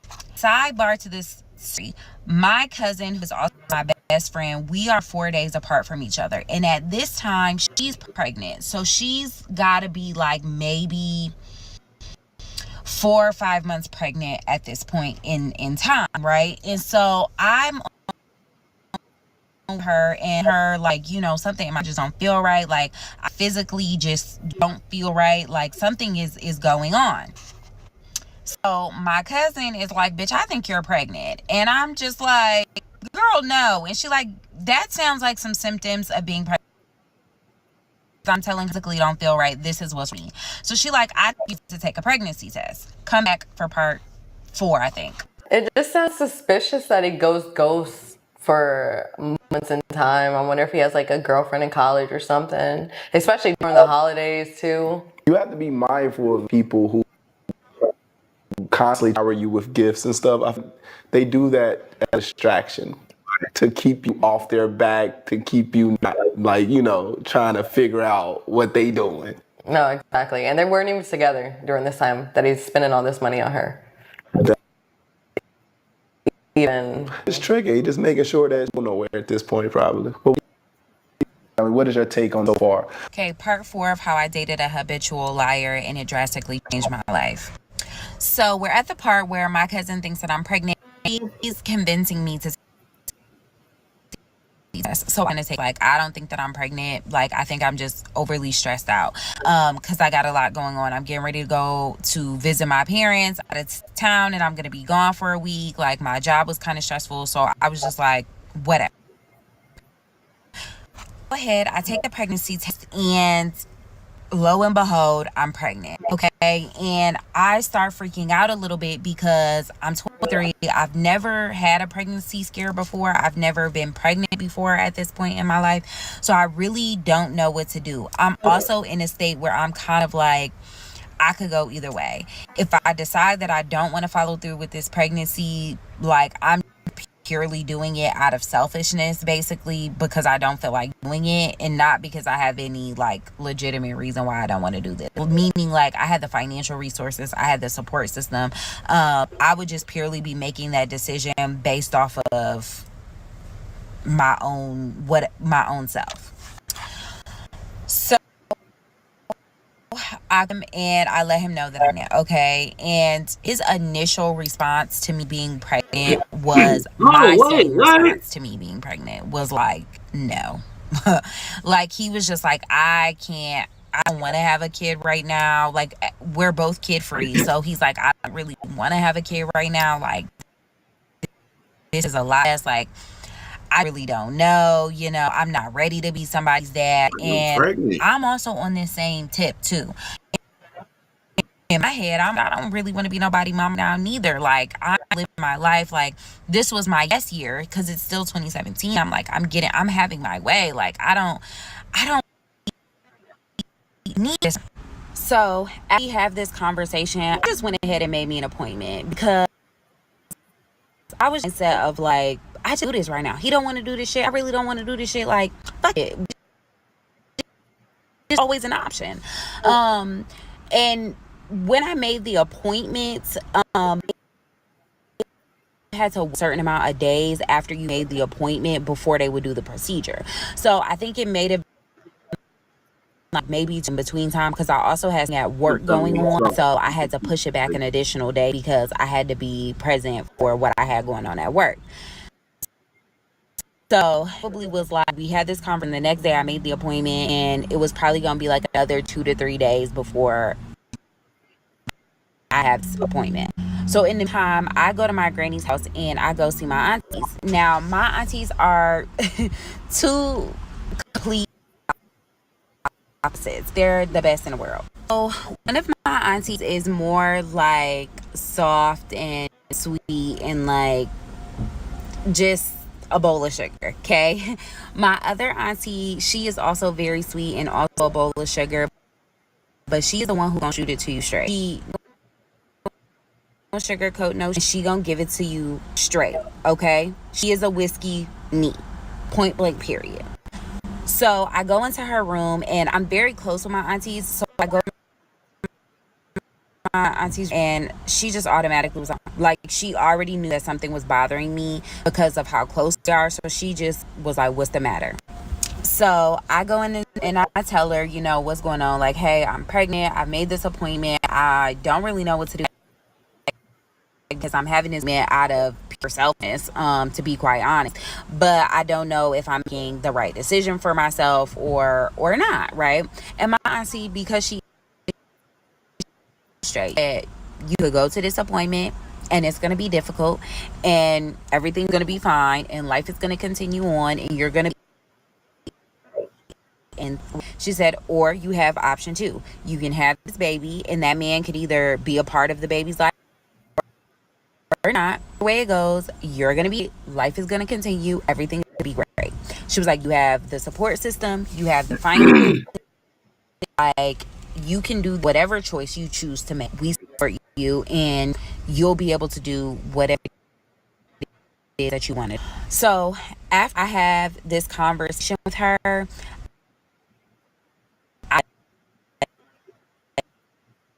I'm going to have this baby.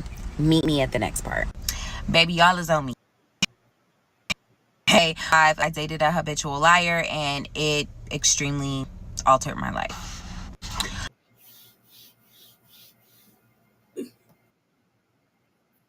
Eve to me is basically freedom. It's a giant open universe where you can do whatever you want.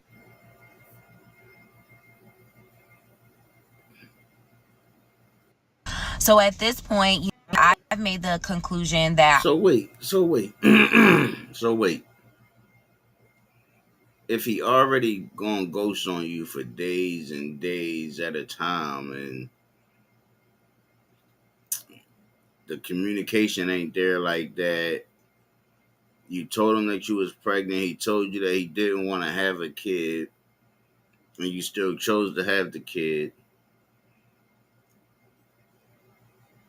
you still want to have a kid with somebody like that? And you expect him to be there for you?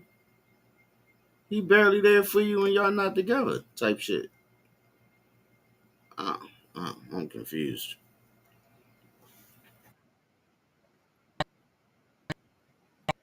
With him and and get his feedback. So I sit down with him and I basically told him, like, you have two options. Either option A, you can life, be present, active, and we shout out and we make it work. Or option number two is you don't have to stay. You can leave, but just understand that, one, I'm not chasing you down. I'm not begging you to be my child. I'm not going to put you on child support. I need to do those things. Like, I can take care of my child perfectly fine with or without you. However, if you do decide you don't want to be in life, you can't randomly pop up and now all of a sudden you want to be in their life. That's not how this is going to work. Either you're gone and you stay gone, or you're present and you stay present. And is open and have an idea of what they want to do, they can make that determination of if they want to have a relationship. But in those younger years, no, you're not going to be around my kid back and forth because you can't decide if you want to be their parent or not. One conversation, he's offended that I've even suggested that he doesn't have to be in our child's life. So he's like, I'm not that type of guy. I would never do that. I'm going to be for my kid. I'm not just going to kid out here and they don't know who I am and I'm not involved with being their dad. Like, that's just not who I am. This is not deal. Obviously, I need to have a kid right now, but if this is what we're doing, then I'm gonna get myself ready and I'm gonna figure it out and make it work. Okay. So when we come to this conclusion, we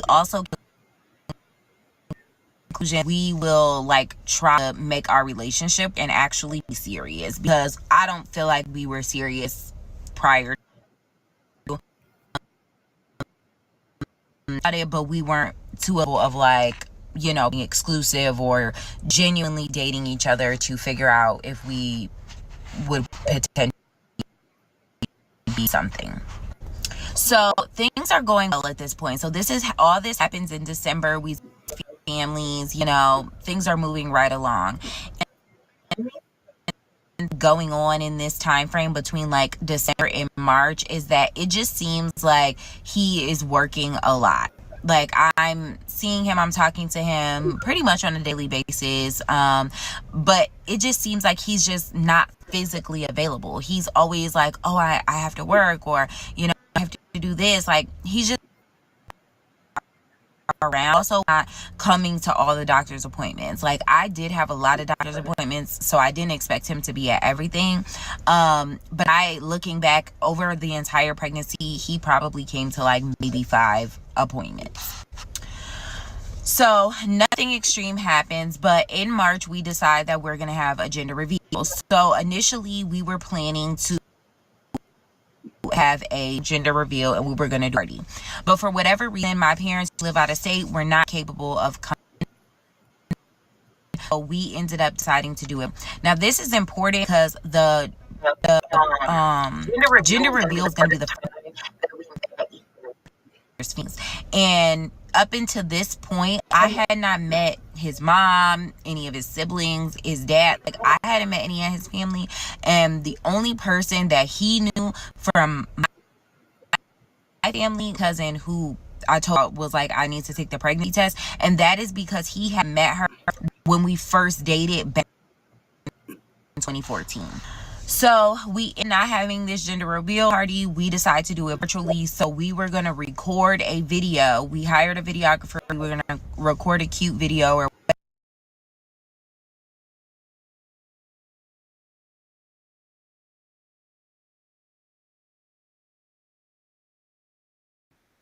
and our families would be able to log onto this website and watch us pop baby. We were talking about baby names and different things like that. And so one of the baby names that he was just really, really stuck on was James. He liked James a lot. And also, what else did he like? So I had to think. But the other name was King, which didn't like either one of those names, and my baby wasn't named either one of those names. But anyway, he was very adamant about the 2 names that he really liked. He was really pressing those 2 names, and he also was very adamant about the fact that he thought we were having a boy. He was like, gonna be a boy. Like, he strong feeling that this was going to be a boy. Like, genuinely, it was almost like, okay, it's okay. Like, if it's not a boy, it's gonna be okay. But he was just really harping on the fact that he knew that it was going to be a boy. He's missing. Both of their first kid. Mhm. So I do believe it's important to be at the doctor's visit. Like, he probably doesn't think that it's a big deal to her. She's pretty much like, you know, he wasn't there, and I do understand, but she still feels some type of way. I So don't feel like you be she at was probably every last one. You know what I'm saying? You can go to a few, especially you be at the important ones for sure. But most of them is like repetition, like the same shit over and over. Check the vitals, do this, do that. It's the same thing over and over, every last one of them. Like I'll go to the important ones, you know. You know what I'm saying? But if I gotta work and shit like that, like I'm not, you know, like let me know you good when you done, type shit. Like, what if I ain't doing shit? I'll go. You know what I'm saying? Just to kick it, you know? gonna care. Like, she knows I'm here doing what I need to do. Right, and that's what I was thinking. Like, as a man, if you tell me it's okay, like you don't have to go to all the appointments. You can just come to something. It's not then not wanting to go to appointments. But if he's choosing to work over going to those appointments, I feel like women should have a grace towards a man, especially if it's first time having a kid. He always say, like, I'm not ready to have a kid, but I'm ready. He don't know what that means. He hasn't had a kid, so in his mind, he just stack up the bread, you know, and keep you. I mean, women get as if like, we don't care because we not coming to the doctor's appointments, but in reality, is like we. Right. What y'all think is important is totally different than what we think is important. So a female might think, oh, you coming to the appointments and this and that is important. Is I gotta get this, I gotta get this motherfucking money, stack this bread up, make sure that they got whatever the fuck they need, type shit. And sometimes those two can conflict with each other. I guess people you gotta find the balance in both. I guess she gotta find the balance and understanding that you doing what you gotta do to make sure that everybody good, and you gotta find the balance and she just wants you to be there sometimes, type shit. So yeah, okay. Doesn't really care. He just can't come to the doctor's appointment because he's probably have a connection. Find out we are indeed having a boy. Now, in the moment, like, it was excitement, like super excited. You know, he over the moon, you know, especially because he was so adamant about it being a boy. You know, we put the video, all excited, and it seems like things are coming together. So now April rolls around, and I'm in the mindset of like, okay, I need to your arrangement because I'm living at home, and although grandma wanted me to stay home with her and bring the baby home with her, I just didn't want to bombard her life with that because a baby is a lot, and although she was happy to have us, I want us for her home. So I talk with him and I'm like, hey, you know, what do you want to do? Like, we could either live together and you can be like there and help me with the baby, or I can go out and get my own apartment and it out from there, right? Decided that we were going to rent a house together, and he was a tad bit hesitant. Like, initially he was like, yeah, okay, cool. I'll say he started getting hesitant together when it came to like pay the like sign the paperwork and pay the deposit and that type of thing. Like, I don't know if reality was kind of setting in for him, but he started to get a little shake that point, it seemed like. Now, he didn't really tell me this. These are just cues that I'm going off of like his reactions and his responses. It just seemed like he was hesitant, but he did not say like, no, I don't want to do this, or that shit.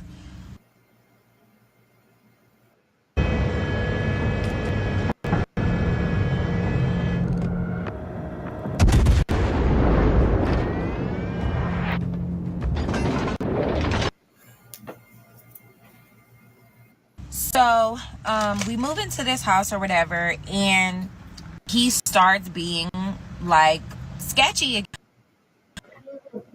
Be some days, and then he wouldn't be there other. And he would say like, oh, I had to work, or I picked up extra shifts at work, or he would be like, I'm going, to help my mom.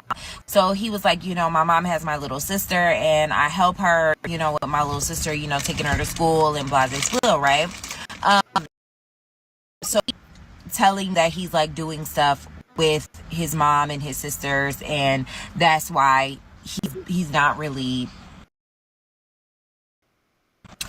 Now this was frustrating to me. It's just like, what are you doing? Like, we are getting ready to have a baby and you are not here. Like where are you? And so he was like, I'm just working a lot, I'm trying to get prepared, blah blah blah.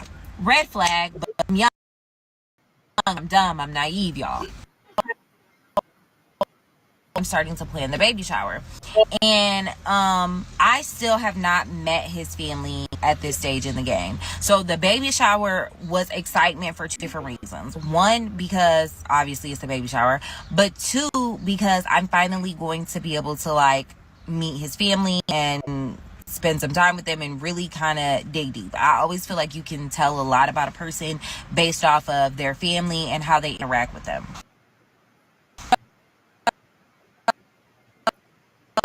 List of names and addresses and all of that stuff so that we can get these invitations sent out.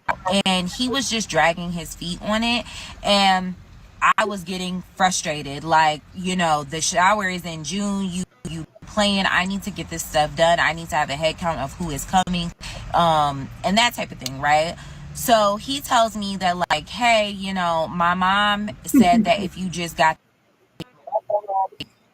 we'll go ahead and get them sent out to my side of the family so you don't have to worry about it, and you don't have to pay for the postage or anything like that.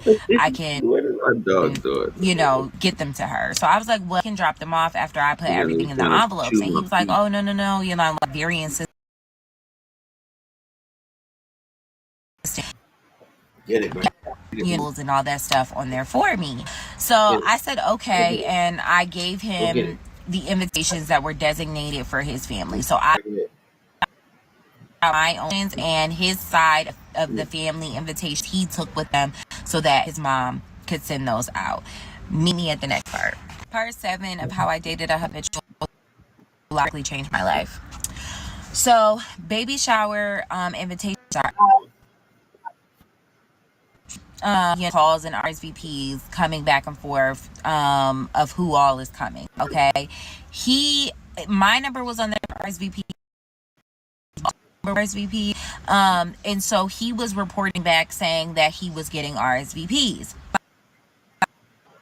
Like, okay, so it's look. I'm like, good. His family, his friends, whatever. Like, we will be able to kind of bring this group together for the good and the better of the baby.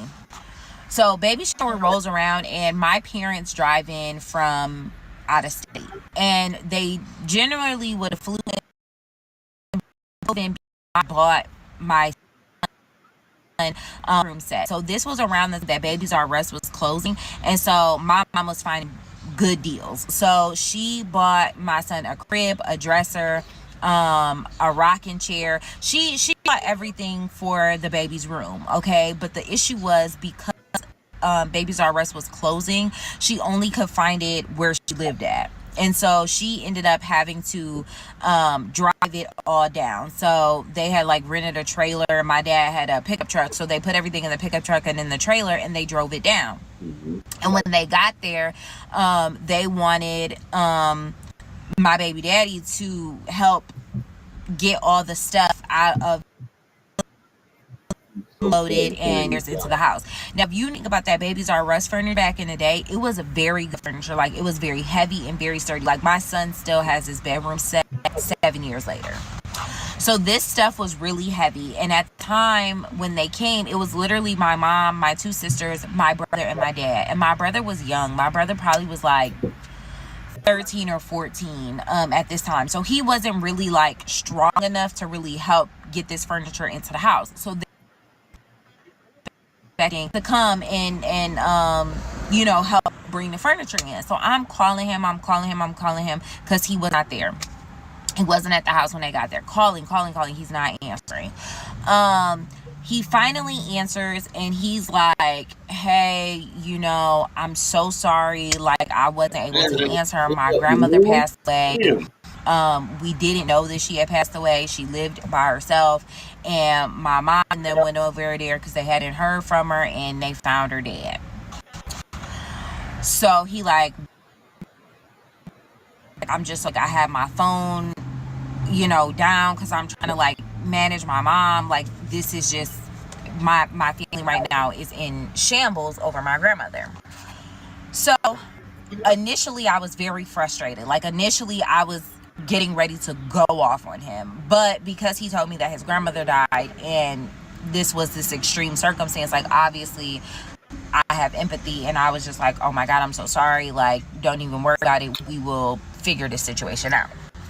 So I don't even remember how, but some way got put in. My parents had left to go to my grandma's house because the shower was going to be, it was either the next day or the following day, but the shower was like in the next couple of days. So he comes home later on that day, and he's just like, you could visibly see that he is just really upset about his grandmother passing away. And I'm like, are you okay? It's right, like, is there anything that I can? And he's like, no, I'm okay. He's like, but I don't know if my family's gonna come to the shower because they, like, everybody's trying to deal with this huge issue, okay? And so I'm understanding to that, and I'm like, okay, like, it's not that big of a deal. Like, it is a big deal in my head, but I'm like, I can understand that. Like, I'm so sorry, right? Part 8 of how I dated a habitual liar and it drastically changed my life. So we're dealing with the death of his grandmother, and he told me that, like, his family is probably not gonna make it. Like, they've got a lot on their plate right now. And of course I'm understanding to that, and I go and tell my parents and my mom and them that, like, this death has happened. Okay, so on the day of the baby shower, we're at the house, we're getting dressed, getting setting things up. I are going to rock the baby shower together, getting ourselves together, that thing. And my mom had came to the house to get like some of the food for the shower, and so she meets him or whatever, and my dad is there. My dad meets him, and they're like, we are so sorry to hear about your grandma. Like, oh my gosh, that's so tragic, blase spill, and he's sad. Like, you can see that he's sad. He looks sad. Like, he's just not social, that type of thing. Like, he looks like he doesn't want to be at this, but obligation as far as, like, this is my shower. So we have our baby shower. Nobody from his family comes. Not his mom, not an aunt, not an uncle, not a nobody. Nobody comes to the shower. It's all my family. It's all my friends, whatever. This does ding a red flag for me, but at the same time, I have so much going on that I don't even have time to really think about this and really process this, okay? I don't know where my brain was at that time, but I do remember thinking, like, nobody came, like, not even one fucking person couldn't come and show their support for my baby. But I just was like, you know what?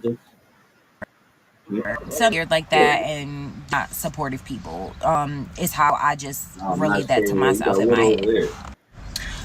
So after this happens, things start to pretty much get back to normal. So maybe about 2.5 weeks after the shower, the death of his grandmother, I get a phone call from him. Now, it's during the work day, so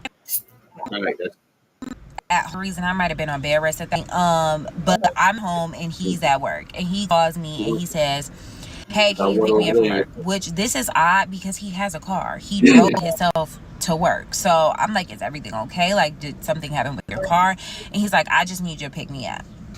So he sounded kind of like panicked or whatever. And so I was just like, okay, I'm on my way. So I go and I pick him up from the job. Okay, he gets in a car and I'm just like, what's the matter? Like, what's going on? And he's just like, I don't know. Like, I just need to go home. Like, I feel like I'm having a panic attack. Blah blah blah. Blah. I don't really know how to handle this situation. And he like, I just need to go home and lay down. Like, I just got a lot going on. Like, I just need to go home. So I'm like, okay. And so he's like, and my phone is not working. Like, I don't know what's going on with it, but my phone's not working. So I'm like, okay. So we're driving and he's like, can I see your phone? I really need to call my mom. But my phone is not working, so I need to use yours. Okay, cool, whatever. So I remember if he talked to her or if she answered or what, but I know that he dialed her number from my phone. That's important and you need that. So we get to the house and I mean, he is just pacing. Like, there is something really, really wrong with him. And I'm like, are you okay? Like, my mind, I'm pregnant at this point. I'm at 8. Like, I can deal with the stress. I'm like, what the fuck are you, like, about to murder her? Like, there's a million things happening in my head because I've never seen him act this way before, and I'm getting scared. So I'm like, what's wrong with you? Are you okay? He's like, I'm fine. Just leave me be. Like, I just need a minute. Da da da da da. So I don't know what to do, and I am getting scared because I've seen people like have mental breakdowns and shit like that, and they be doing crazy stuff. So I'm like, what? Let me come back for part 9 of how I dated a habitual liar and it drastically changed my life. Okay, so he's panic attack or a breakdown. I don't really know what to call it. And I'm getting scared. So I decide I'm gonna go upstairs and just remove myself from this situation. So I go upstairs to the bedroom and I lock the door. And the reason I locked the door was it wasn't like he was doing anything like aggressive to make me scared, but I work in healthcare. I've seen people have mental breakdown, stuff like that, and I just needed to protect myself and protect my baby if he were to like go on some type of like rampage.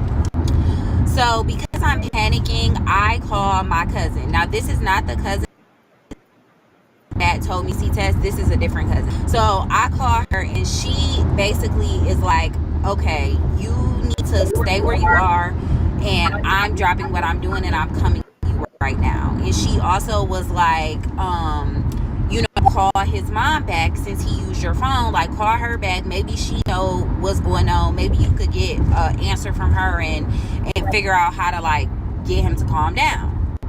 So this makes me feel better for 2 reasons. One, it makes me feel better because she's on her way and I'm not there by myself, and like I know I have security of her being there. It also makes me feel better because she can carry, if you know what I mean. So if he did get the getting, we good, because I don't know what's happening. So I call his mom back. I called the number that he called a few times and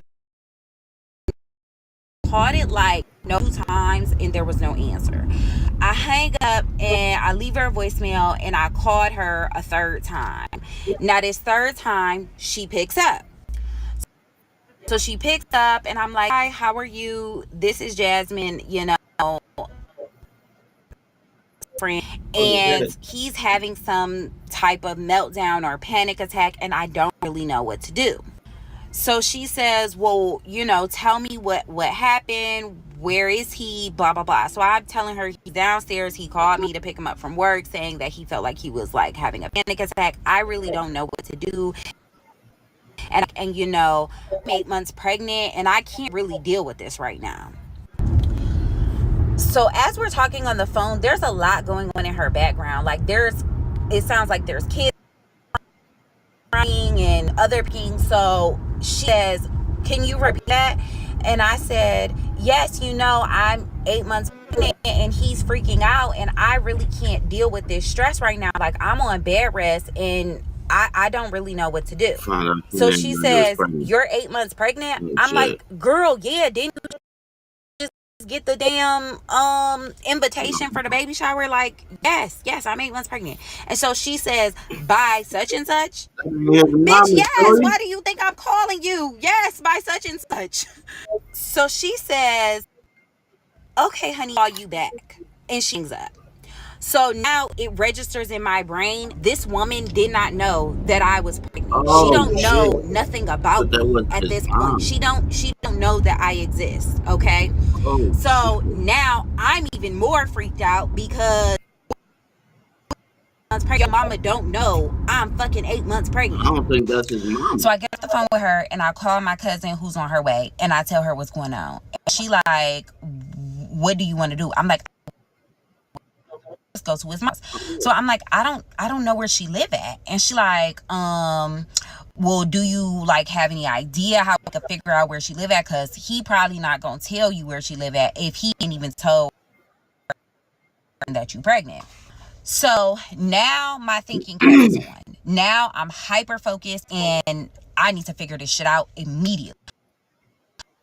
So I really remembered that when we moving into this house, I had to send over to our realtor the pictures of front and back of our ID.